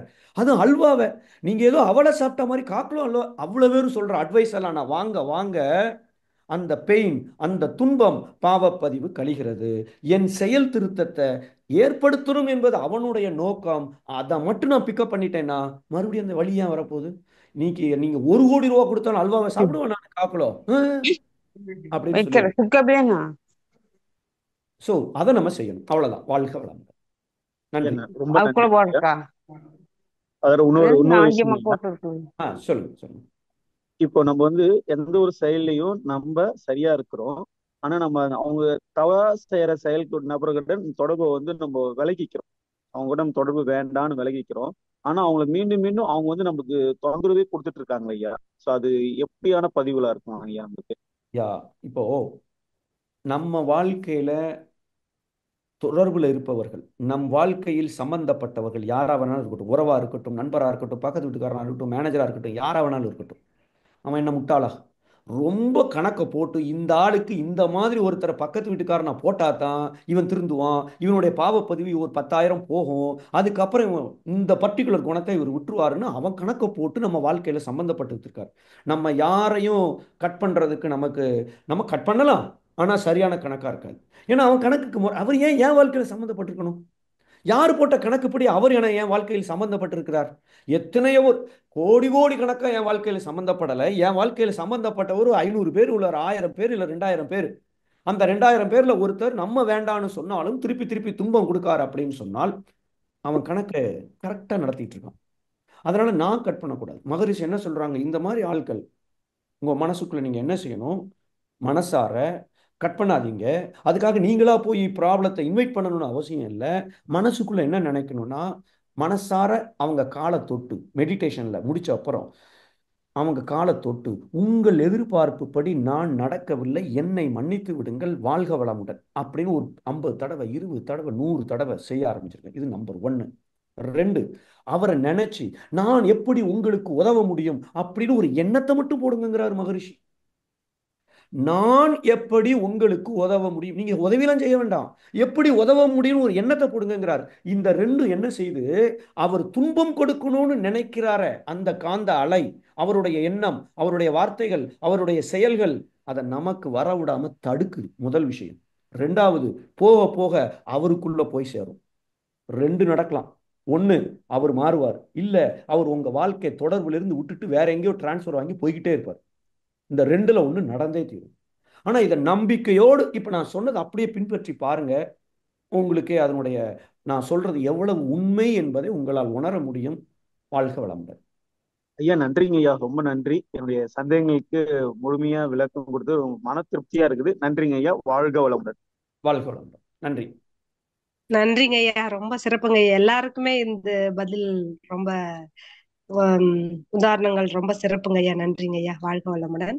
அடுத்த அன்பராக கண்ணம்மாளாமா, நீங்க அன்மியூட்ல தான் இருக்கீங்க, ஐயா கிட்ட பேசலாமா? கண்ணம்மாளாமா பேசிட்டேங்கம்மா. சரிங்கம்மா. வாழ்க வளமுடன்மா.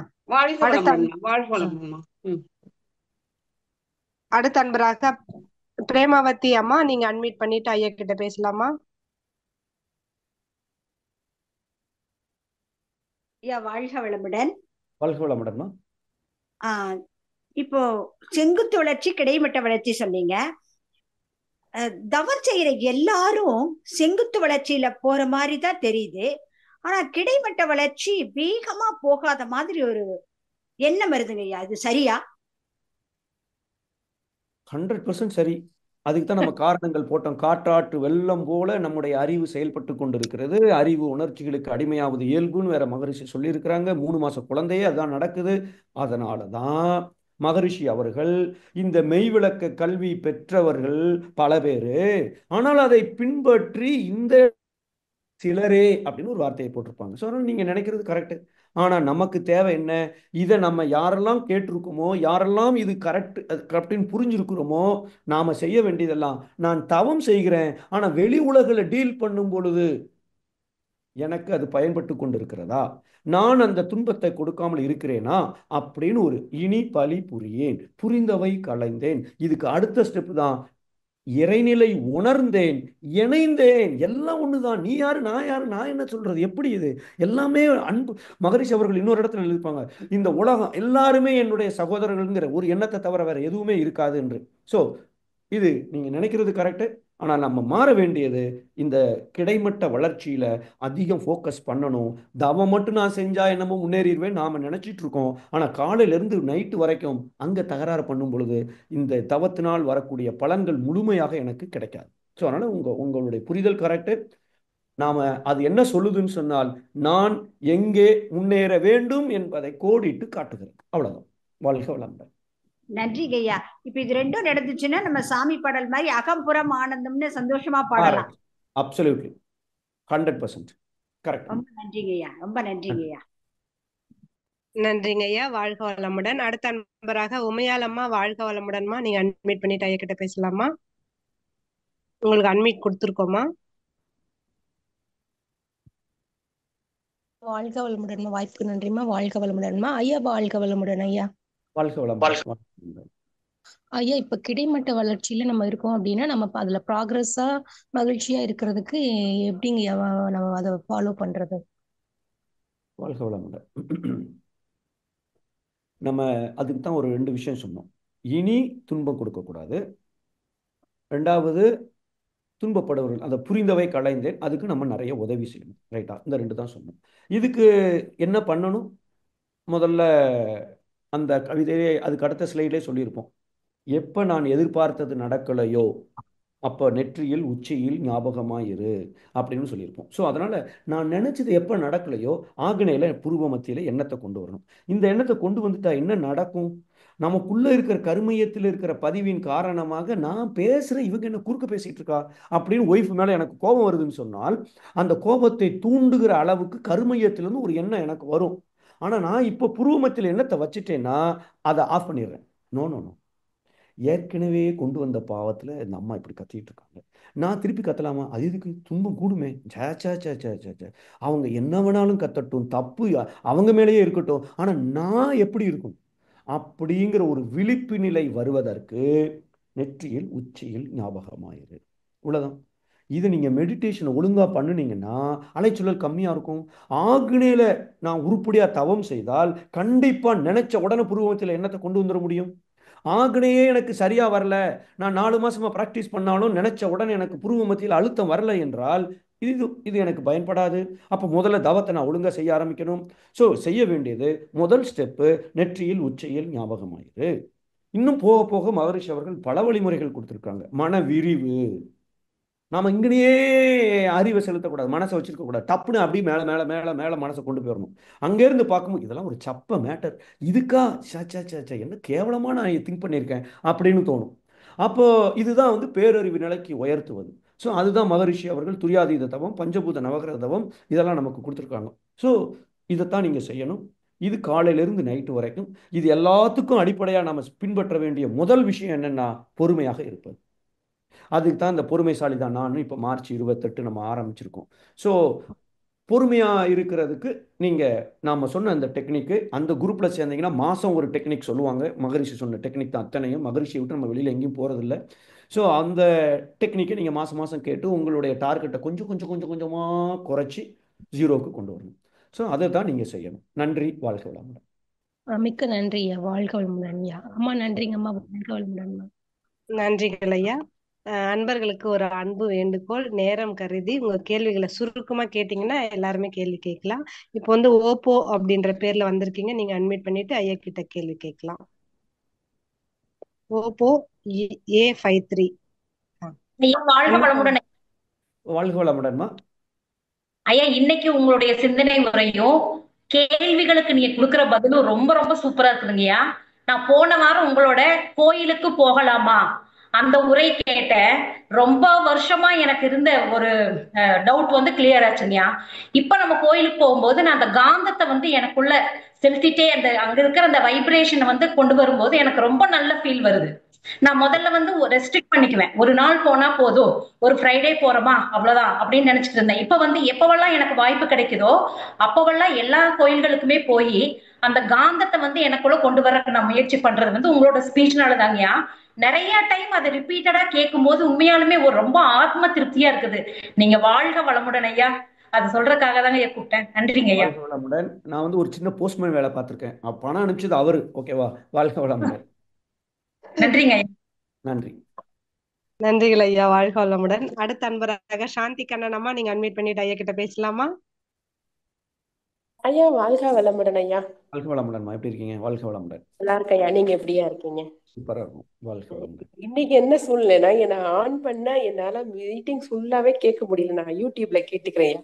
இந்த இன்னைக்கோட பத்தி என்னால கேள்வி கேட்க முடியல, ஏன்னா கேட்கவே முடியாத சூழ்நிலை அமைஞ்சிருச்சு. என்னோட கேள்வியா, நம்ம எப்ப தியானம் பண்ணாலும் ஆகினை தாயா ரொம்ப அந்த இது தெரியுது எனக்கு. ஆகினேயர்ல இருக்கிற அந்த குறுகுறுப்பு தன்மை தான் எனக்கு ரொம்ப தெரியுது. அது ஏன் எனக்கு அது மாற மாட்டேங்குது. எனக்கு நான் மாத்தணும்னு நினைக்கிறாலும் வேற ஏதாவது பஞ்சேந்திரிய தேவதைன்னா அது தெரிய மாட்டேங்குது. மத்த ஏதாவதுல எல்லாம் உட்கார்ந்தாலும் எனக்கு ஆகினி தான் ரொம்ப துடிக்குதுயா. அது ஒண்ணு. 25 வருஷமா ஒருத்தர் மேல நம்ம நல்லா நம்பிக்கையோட தான் இருப்போம். ஆனா அவங்கள வந்து ஒரு சமயம் வந்து அவங்க மேல கோவம் வந்துருது. அது அவங்களும் ஒரு இறைநிலை தான், நம்ம இப்படி பண்ணக்கூடாது. அவங்க நீங்க சொல்றதெல்லாம் நான் செஞ்சுட்டு இருக்கேன். அவங்க செஞ்ச நன்மைகள்லாம் யோசிச்சு பாக்குறேன். ஆனா அந்த இடத்துல மட்டும் ஒரு செகண்ட் எனக்கு மாத்த முடியலையா. இந்த 2 கேள்வி தான்யா. ரொம்ப நன்றி ஐயா, வாழ்க வளமுடன். வாழ்க வளமுடன். இப்போ ஆகனை தான் ரொம்ப ரொம்ப ரொம்ப நல்லா தெரியுது. மற்ற தவம்லாம் நமக்கு சரியாக கிடைக்க மாட்டேங்குது. ஒன்றும் இல்லை, ப்ராக்டிஸ் தான். நீங்கள் என்ன பண்ணணும், ஆகனை தான் நல்லா கிடைக்குதுல்ல, இனிமேல் நீங்கள் எந்த தவம் பண்ணாலும் சரி, அதாவது இந்த உயர்நிலை தவங்கள் எது செய்தாலும் சரி, ஆகனையில் 2 நிமிஷத்துக்கு மேலே இருக்காதீங்க. துரியத்தை தொடர்ந்து 1 மாசத்துக்கு லெஃப்ட் அண்ட் ரைட், காலையிலையும் துரியம், சாயங்காலம் துரியம், வாரத்தில் 1 நாள் மட்டும் சாந்தி, மற்ற நேரம் பூரா துரியத்தை மட்டும் பண்ணுங்க. மற்ற தவம் எதுவும் பண்ணாதீங்க. நாங்கள் பஞ்சபூத நவரதம் பண்ணாலும் சரிதான், நயன் சென்டர் பண்ணாலும் சரிதான், துரியம் நல்ல கிடைக்கிற வரைக்கும் அதிலேயே ப்ராக்டிஸ் பண்ணுங்க. 1 மாதம் ஆகட்டும், 2 மாதம் ஆகட்டும், 6 மாதம் ஆகட்டும். ஏன்னா துரியம் நல்லா கிடைக்கலன்னா அப்படின்னு என்ன அர்த்தம்? ஆக்னேயில உயிரை கவனிச்சோம், துரியத்திலையும் உயிரை கவனிக்கிறோம். ஆனால் நல்லா செய்றீங்கன்னா மனமும் உயிரும் ஒன்றாக ஆக வேண்டும். கவனிக்கிறேங்கிறதும் அங்கே இல்லை. அப்படி துரியத்தில் பண்ணிட்டீங்கன்னா, இப்போ நீங்கள் துவாத சங்கத்துக்கு போறீங்கன்னா ஆட்டோமேட்டிக்காக உங்கள் எனர்ஜி சூப்பராக போகும். அப்போ துரியாதீதம் சூப்பராக கிடைக்கும். ஸோ செய்யும் பொழுது அது கரெக்டாக செய்கிறோம். ஸோ அதனால் நீங்கள் முதல்ல ஆக்னை கிடைக்குன்னா 1 மாதத்துக்கு ஆக்னையில் 1 நிமிஷத்துக்கு மேலே பண்ணாதீங்க. செய்ய வேண்டியதெல்லாம் அடுத்த நிலை துரியம். இதை ஒரு மாதத்துக்கு சூப்பராக கிடைக்கிற வரைக்கும் சங்கல்பம் போடுங்க, எனக்கு துரியம் சூப்பராக கிடைக்குது அப்படின்னு மனசுக்குள்ள நினச்சிக்கோங்க, கற்பனை பண்ணிக்கிங்க, அதை செய்யுங்க. கண்டிப்பாக கிடைக்கும். ஆக்னையில் கிடைக்கிறது போது அதுலேயும் கிடைக்காது. நமக்கு தேவை கொஞ்சம் முயற்சி, விடாமல், அவ்வளோதான். கண்டிப்பாக கிடைக்கும். இது முதல் கேள்வி. 2வது கேள்வி, 25 வருஷமா ஒருத்தர் இருக்கிறாரு, நம்பிக்கையோடு இருக்கும், அவர் மேலேயும் நமக்கு கோபம் வந்துடுது. 25 வருஷம் கல்யாணமாகி 50 வருஷம் ஆனாலும் சரி, 50வது திருமண நாள் அன்னைக்கும் ஆனந்தமாக வாழ்ந்துட்டு இருக்காங்களா அப்படின்னா சிக்கல் வந்துடுது. ஸோ இப்போது ஏன் அப்படி வந்துடுது? நம்ம நீங்களே சொல்லிட்டீங்க, நிறைகளை நிரப்புறேன் அப்படின்ட்டு. அதுதான் முதல் விஷயம் நம்ம ஃபாலோ பண்ண வேண்டியது. அதையும் செய்கிறீங்க. அப்போது சில நேரங்களில் நம்மள்ட்ட இருக்கிற அந்த விலங்கின தன்மைகள் கொஞ்சம் மிச்சம் மீதி அங்கே இருக்கும். இதுக்கு வருத்தப்பட தேவையில்லை. ஆகா தப்புன்னு புரிஞ்சு போச்சு, இனிமேல் செய்யவே கூடாது அப்படின்னு வந்துடணும். இது முதல் விஷயம். 2வது விஷயம், 25 வருஷமா இருக்கிறாரு, நான் நிறைகளெல்லாம் நிரப்புறேன், இவ்வளவும் செஞ்சிட்டு இருக்கேன், ஆனால் கோபம் வந்துடுச்சு எனக்கு. ஆனால் கோபம் வந்தாலும் வந்தது, வச்சு சாத்துன்னு சாத்தியிருக்கேன்னு சொன்னால் நான் 15 வருஷமா கோவப்பட்டதில்ல. ஆனா அப்போ சில பேர் கணவன் மனைவி கிட்ட கோவமே பட மாட்டாங்க, நல்லா போய்கிட்டு இருக்கும். ஆனா ஒரு நாள் கோபம் வரும். இந்த 6 மாசத்துல நடந்த அத்தனையும் சேர்த்து வச்சு தாளிச்சு எடுத்துருவார். இவர் வந்து உண்மையிலே கோபத்தை கண்ட்ரோல், அதாவது இவர் என்ன பண்ணியிருக்காருன்னா கோபத்தை அடக்கி வச்சிருக்காரு. மகரிஷி என்ன சொல்றாங்க, எப்போ அந்த கோப உணர்வு வருகிறதோ அதை வெளி அதை அதை அடக்கி வைத்தால் சுனாமி மாதிரி ஒரு நாள் வெடிக்குங்கிறார். அப்போ என்ன அர்த்தம், நான் முழுமையாக அவர்களை ஏற்றுக்கொள்ளவில்லை. எப்போ நான் முழுமையாக ஏற்றுக்கொள்ளவில்லை, எனக்குள்ள அவரை பத்தி நான் நிறைய பேசிட்டு இருக்கேன். அவர்கிட்ட 25 வருஷம் நம்பிக்கை வச்சிருக்கேன், நல்லவர் தான், அதெல்லாம் பண்ணிட்டு இருக்கேன். ஆனா எனக்குள்ளே சில நேரங்கள் இப்படி பண்ணிடுறாரு, சில நேரங்கள் இப்படி பேசிடுறாரு அப்படின்னு அப்பப்ப ஏதோ ஒண்ணு உள்ள சின்ன சின்ன பாய்சனை உள்ள ஏற்றி வச்சிருக்கேன். அதுதான் ஒரு நாள் தபார்னு ஒரு ஒரு விஷயம் நடக்கும் பொழுது டப்புன்னு நமக்கு கோபம் வந்துடுது. ஸோ என்ன செய்யணும் இதுக்கு, நாம யாரெல்லாம் நம்ம வாழ்க்கையில முதல்ல இப்படி சம்பந்தப்பட்டு இருக்கிறார்களோ அதுல யாரு ரொம்ப அதிகமாக அளவுல நாம கோபப்பட வாய்ப்பு இருக்கோ அவர்களை நினைச்சு இன்னும் கொஞ்சம் சங்கற்பம் எடுத்துக்கணும். நோ நோ நோ நோ, அவர்கிட்ட நான் எக்காரணத்தை கொண்டும் இவங்கள்ட்ட மட்டும் நான் பொறுமையை இழக்க மாட்டேன், சினப்பட மாட்டேன், கோவப்பட மாட்டேன் அப்படிங்கிறத பண்ணிக்கணும். இன்னொன்று மகரிஷி சொல்லுவாங்க, நம்ம யார்கிட்ட டீல் பண்றோமோ அவங்களுடைய நிறை என்ன, குறை என்ன, அவங்களுடைய வீக்னஸ் என்னன்னு தெரிஞ்சு வச்சிருக்கணும். இப்போ அவங்களுடைய வீக்னஸ் தெரிஞ்சா அவர் அப்படித்தான், இதுல நான் அப்செட் ஆகக்கூடாது. இதை வச்சுக்கிட்டு நான் எப்படி, மழை பெய்யும் ஏன் பெய்யுதுன்னு கேட்கக்கூடாது, கொடையை தூக்கிட்டு போயிடணும், அவ்வளவுதான். அவர் அப்படித்தான் பேசுவாரு, ஆனா நான் எப்படி இதுல இனிமை காக்கணும் அப்படின்னு கொஞ்சம் ஒரு நாள் உட்கார்ந்து ஒரு தற்சோதனை பண்ணிட்டீங்கன்னா ஒவ்வொருத்தருக்கும் சில தெரிஞ்சு போயிடும் உங்களுக்கு. இவர்கிட்ட எல்லாரையும் மாதிரிலாம் சும்மா டப்பு டப்புன்னு எல்லாத்தையும் பேசிடக்கூடாது, டக்குன்னு எதுக்கு அப்செட் ஆவார்னே தெரியாது. அப்போ கொஞ்சம் யோசிச்சுட்டு நம்ம நிதானமா பேசுறோம், இல்லைன்னா இவங்க வந்து இப்படி பண்ணிக்கிறோம், அவ்வளவுதான். இதை நீங்க கொஞ்சம் அனலைஸ் பண்றதுக்கு எவ்வளவு நேரம் ஆகுங்கிறீங்க? 2 hours. சரி, அதை பண்ணி பாருங்க, செயல்படுத்துங்க. கொஞ்சம் கொஞ்சமா செயல்படுத்திங்கன்னா ஒரு 3 மாசம் 6 மாசத்துல டோட்டலா நாம வந்து ஒரு ஆனந்தமான ஒரு உணர்வை நம்மளால உருவாக்கி கொள்ள முடியும். நன்றி. ஐயா புதுசாரி குரூப்ல வந்து ஃபர்ஸ்ட் ஆரம்பத்துல கொஞ்சம் கஷ்டமா இருந்தது, இப்ப வந்து எனக்கு எல்லாம் ரெகுலரா அது சரியா வந்துருச்சியா. சுமதி சூப்பர், மேடம் தான் நல்லது. எனக்கு வந்து இது பண்ணாங்க, ஃபாலோ பண்ணி கொடுத்தாங்க, அது ஈஸியா ஆயிடுச்சியா. சூப்பர். ரொம்ப இப்போ நன்றியா. கிட்டத்தட்ட ஒரு 33% வந்து போட ஆரம்பிச்சிட்டாங்க, கவுண்டிங்கே போட ஆரம்பிச்சிட்டாங்க. நாங்க அது ஆரம்பிச்சிட்டோம் ரெகுலரா. ஆமாம், இன்னும் ஒரு 90% கொண்டு வரணும். அதுக்கு தான் இப்போ வாலண்டியர்ஸ் வந்து நேற்றுல இருந்தோ மிந்தானத்துல இருந்தோ ஃபுல்லாக ஆரம்பிச்சிட்டாங்க. ப்ளஸ் இந்த ஆப்பிள் ஐஃபோன் வச்சிருக்கிறவங்களுக்கும் அந்த அப்ரூவல் எங்களுக்கு வியாழக்கிழமை கிடச்சிச்சு. ஸோ அந்த ஐஃபோன் வச்சிருக்கிறவங்க என்கிட்ட இருக்கிறதே ஐஃபோன், நானே இன்னும் இன்ஸ்டால் பண்ணாம தான் இருக்கேன். ஸோ அதனால் அதை இன்ஸ்டால் பண்ண, அது எப்போ அப்ரூவல் வந்ததோ அந்த நிமிஷமே நான் இன்ஸ்டால் பண்ணிட்டேன். ஸோ இப்போ ஐ திங்க் இப்போ ஃபாஸ்ட்டாக போகும்னு நினைக்கிறேன். வாழ்த்துக்கள், வாழ்க வளமுடன். வாழ்க வளமுடன். நன்றி அம்மா, வாழ்க வளமுடன். நன்றி கண்ணம்மா, வாழ்க வளமுடன். ஆலியார்னு பேர்ல வந்திருக்கீங்க, நீங்க அன்மியூட் பண்ணிட்டு ஐயா கிட்ட பேசலாமா? ஆழியார். அடுத்த அன்பராக கவிதா கோவிந்தராஜன் அம்மா, உங்களுக்கு அன்மியூட் கொடுத்துருக்கேன், நீங்க பேசலாமா?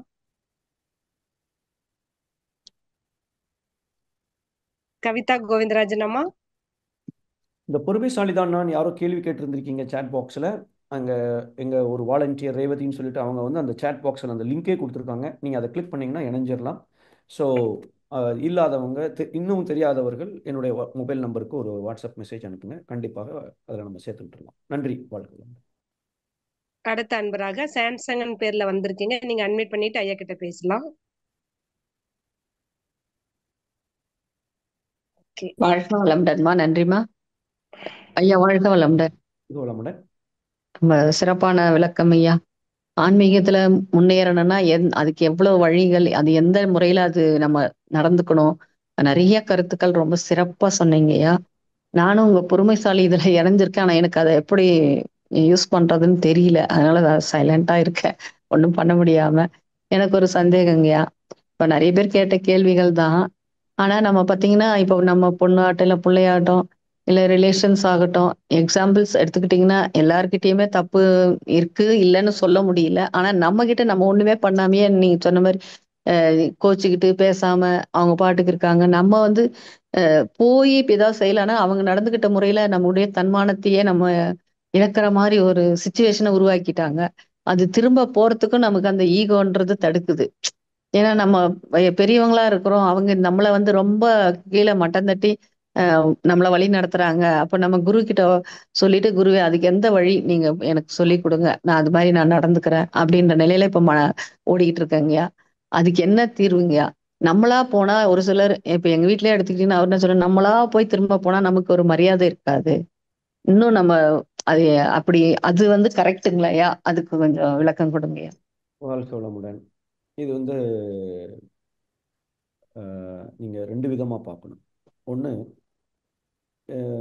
என்னுடைய அனுபவத்தை ஒன்று சொல்றேன். இப்போ என்னுடைய மனைவி வந்து ஒருத்தர் வந்து நீங்க சொன்ன மாதிரி எக்ஸாக்டா அதான் நடந்துச்சு. அவங்கள்ட்ட நீங்க பேசவே கூடாது. ஏன்னா நான் என்ன பண்ணேன், நான் ஈகோ நிச்சயமா எனக்கு நான் வந்து ஈகோ இல்லாமல் நான் என்ன பண்ணேன்னா அவங்க லெஃப்ட் அண்ட் ரைட் டெய்லி கூப்பிட ஆரம்பிச்சேன். ஃபோன் எடுக்கவே இல்லை. அடிக்கடி ஃபோன் பண்ணி பார்க்குறேன், அவர் ஃபோனே எடுக்க மாட்டேங்கிறார். அப்புறம் ஒரு நாள் எடுத்துட்டு டக்குன்னு என் குரலை வேற ஒரு நம்பர்லேருந்து அடிக்கிறேன், ஃபோனை எடுத்துட்டு அவங்க ஒய்ஃப்ட்ட கொடுத்தாரு. அவர் ஃபோன் அட்டன் பண்ணல, அவர் பேச விரும்பலைன்னு எனக்கு நல்லாவே தெரியும். அப்புறம் என் ஒய்ஃப் சொன்னாங்க, நீங்கள் இனிமேல் கூப்பிடவே கூடாது, இது இந்த அளவுக்கு மதியாதார் வாசலை மிதியாதேன்னு எந்த பெருமகான் சொன்னாரோ எனக்கு தெரியல. அப்போ சொல்லிட்டாங்க. இப்போ என்னுடைய முடிவும் முக்கியமல்ல, அவர்கள் சொல்ற முடிவுக்கு நான் மதிப்பு கொடுத்தாகணும். மகரிஷி அவர்கள் வாழ்க்கை துணை நல்ல விஷயமே ஆயினும் ஒத்துக்கொள்ளவில்லை என்றால் தள்ளி போட வேண்டும்னு கொடுத்துருக்காங்க. அப்போ நீங்க ரெண்டு விதமாகணும். ஒன்று, என்னுடைய முடிவு ஒரு பக்கம், ஆனா என்னுடைய முடிவை விட ரொம்ப முக்கியமானது எனக்கு என் வாழ்க்கையில இறைவனால், அதாவது தெய்வீக உறவாக இருக்கிற வாழ்க்கை துணை, குழந்தைகள், பெற்றோர்கள், இவர்களுடைய அனுமதி இல்லாமல் இவர்களுக்கு அவர்களுடைய சந்தோஷத்தை கெடுக்கிற அளவுல என்னுடைய முடிவு சரியாக இருந்தாலும் நான் கொஞ்சம் யோசிச்சு தான் செய்யணும். ஸோ இது ரெண்டாவது வகை. ஸோ நீங்க இந்த ரெண்டாவது தான் அந்த அந்த கிடைமட்ட வளர்ச்சின்னு சொல்றது. முதல்ல இருக்கிறது நான் மட்டுமே பண்ணிட்டு போயிட்டே இருப்பேன். ஸோ அதனால நீங்க ரெண்டு விதமா பார்க்கணும். ஒன்று, ஐடியலா பார்த்தோம்னா நம்ம ஈகோவை விட்டுட்டு நாம செய்யறதுனால விட்டு கொடுப்பவன் ஒரு நாளும் கெட்டு போவதில்லை அப்படிங்கிறது ஒரு விஷயம், உண்மைதான். ஆனால் இப்போ வாழ்க்கை துணையே சொல்றாங்கன்னு வச்சுக்கோங்க, அவங்க சொல்றத கண்ணை மூடிட்டு கொஞ்ச நாளைக்கு அப்படிதான் இருக்கணும். அப்போ என்ன வழி? இப்போ எனக்கு என்ன நடந்தது, ஒய்ஃப் சொல்லிட்டாங்க நோ. ஆனால் நான் சொன்னேன் ஒய்ஃப்ட்ட, இங்கே பாரு, ஆக்சுவலாக அவங்களுக்கு சொந்தக்காரங்க, என் ஒய்ஃபுக்கு சொந்தக்காரங்க. அப்போ நான் சொன்னேன், நான் உயிரோடு இருக்கிற வரைக்கும் நான் யாரையும் வெறுக்கக்கூடாதுன்னு நினைக்கிறேன், என்னையும் யாரும் வெறுக்கக்கூடாதுன்னு நினைக்கிறேன். அதனால நான் கண்டிப்பா இவங்ககிட்ட எப்படியாவது இவர்கள் என் மேல வச்சிருக்கிற அந்த முரண்பாடை ஒரு மாசத்துக்குள்ள அந்த தீர்த்தாகணும். அதுக்கு இதை தவிர வேற வழி இல்லை. ஏன்னா நான் இருக்கிற நாடு வேற, அவர் இருக்கிறது இந்தியாவில் இருக்காரு, நான் போகும்போது தான் பார்க்க முடியும். ஸோ அதனால அதுக்கு முன்னாடி நான் பண்ணணும்னா பேசியா நோ, அப்படி உங்க மரியாதையை கெடுக்கிற யாரும் நமக்கு தேவையில்லை அப்படின்னு அவங்க சொல்றாங்க. அப்புறம் எங்க ரெண்டு பேருக்கும் இன்னொருத்தர் இருக்கார், ஒரு ஒரு ஒரு சொந்தக்காரர், அவர் அவங்களுக்கு ரொம்ப க்ளோஸ். நீங்க கவலைப்படாதீங்க, நான் சால்வ் பண்றேன் அப்படின்னாரு. ஓகே. அவரும் ஒரு ஒரு மாசம் பேசினாரு, அவங்கள்ட்ட என்னெல்லாமோ பேசி பார்த்தாரு, எவ்வளவோ சொல்லி பார்த்தாரு. என்ன நீங்க அவங்கள போய் இப்படி தப்பா நினைச்சிருக்கீங்க, அவர் அப்படி இல்லைங்க, அச்சாக்கும் உச்சாக்கும் என்னை பத்தி ஏதோ. அவர் அசரலை, நோன்ட்டார். அப்போ அவரு சொல்லிட்டாரு, மன்னிச்சிருங்க என்னால முடியல அப்படின்ட்டார். Okay fine.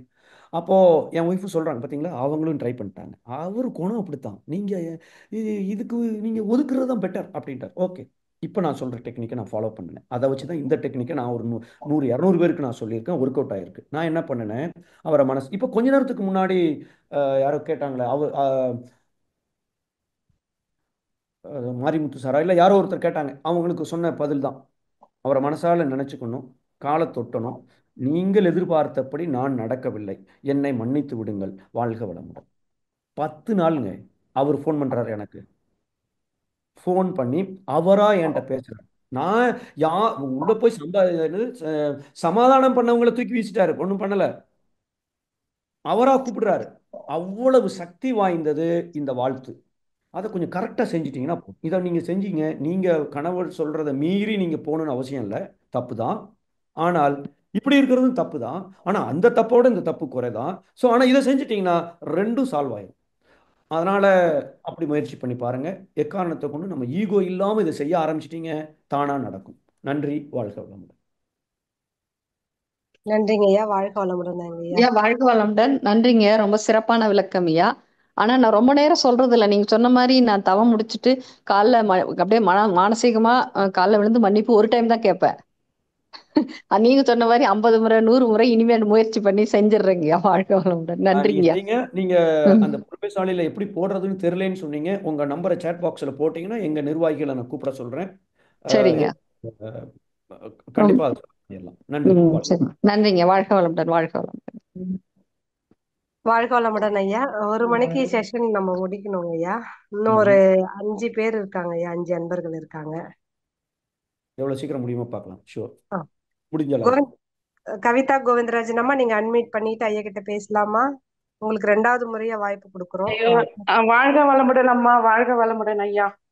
வாழ்க ஐயா, வளமுடன், வாழ்க வளமுடன். எனக்கு ஏன் ஆன்மீட்டே ஆக மாட்டேங்குது, ரொம்ப நேரம் காத்துட்டு இருந்தேன். சரி ஆகலைன்னா பரவாயில்ல. மெசேஜும் பார்த்தேன் ஐயா, நானு.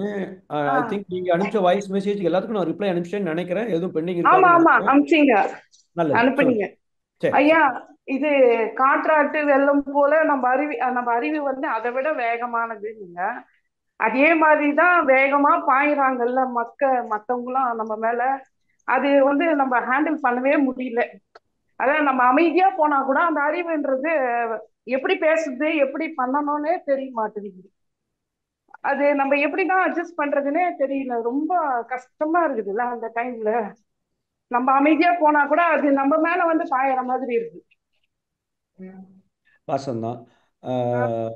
அதாவது கண்டிப்பாக நாம் எப்ப இந்த ஆன்மீக பயிற்சிகளை பின்பற்ற ஆரம்பிச்சிருவோமோ, எப்ப நாம அமைதியா இருக்க ஆரம்பிச்சிடுறோமோ, அப்ப உடனே ஜாஸ்தியா ஆகுதுங்க. அந்த பிரச்சனை கூடத்தான் செய்யும். இது இதுதான் இயற்கை. ஏனென்றால் நாம எப்போ அந்த தீய பதிவுகளை வெளிவிடுவதற்கு, அந்த தீய பதிவுகளை கழிப்பதற்கான முயற்சியில இறங்கிட்டோமோ, விறுவிறுவிறுவிறு அது கழிய ஆரம்பிச்சிடும். அப்ப என்ன அர்த்தம்? எதிர்காலம் சூப்பரா இருக்க போதுன்னு அர்த்தம். ஆனா நாம இந்த இடத்துல கொஞ்சம் பொறுமையை இழந்து, என்ன ரொம்ப அமைதியா இருந்து அமைதியா இருந்து அமைதியா இருந்து இப்படி ஆயிட்டு இருக்கே அப்படின்னு நினைச்சு விட்டுறக்கூடாது. இது முதல் விஷயம். அதே சமயம் நான் நிறைய எனக்கு வரக்கூடிய கேள்விகளில் நான் நிறைய என்னை தொடர்பு கொண்டு பிரச்சனையை சொல்ற விதத்துல நான் பார்க்குறேன். இன்னொன்று என்ன பார்க்குறேன்னா, மன்றத்தில் இருக்கிறவர்களே நாம பொறுமையா இருக்கணும், ஏற்றுக்கொள்ளணும், அமைதியா இருக்கணும் அப்படின்னு நாம சொல்றதுனால, ஒரு அம்மா சொல்றாங்க, வீட்டுக்காரரு காலையில சுடு வெந்நிய சூடு பண்ணி என் மேல ஊத்திருக்காரு. என்னை போட்டு மிதி மிதிச்சதுல நான் டாக்டர்கிட்ட போய் முட்டு வலிக்கு நான் வந்து கட்டு போட்டு வந்திருக்கேன். சாரி, இப்படியெல்லாம் இருக்கணும்னு அவசியமே கிடையாது. முதல்ல என்னை காத்து கொள்ள வேண்டும். அமைதியா இருக்கேங்கிறதுக்காக பாம்பு வரும், வாப்பா வாப்பா, எல்லாம் இறைநிலையில தானே இருக்கிறோம், நம்ம ஓடுறோம்ல. அதே மாதிரிதான் நம்ம வந்து பொறுமையா இருக்கலாம், அமைதியா இருக்கலாம், அவங்க என்ன வேணாலும் செய்யட்டும். ஆனால் எப்ப என்னுடைய உரிமையையோ என்னை பாதிக்கிற அளவுக்கு நடக்கிறதோ, அங்க என்ன தற்காத்துக் கொள்வதற்கு என்ன செய்யணுமோ, முடிஞ்ச அளவுக்கு துன்பம் இல்லாமல், முடியலன்னா ஒன்றும் வழி இல்லை, ஓகே, அப்ப தடுத்து. ஸோ அதனால நாம அமைதியாக இருக்கும் பொழுது இந்த மாதிரி சிக்கல்கள் வரலாம்.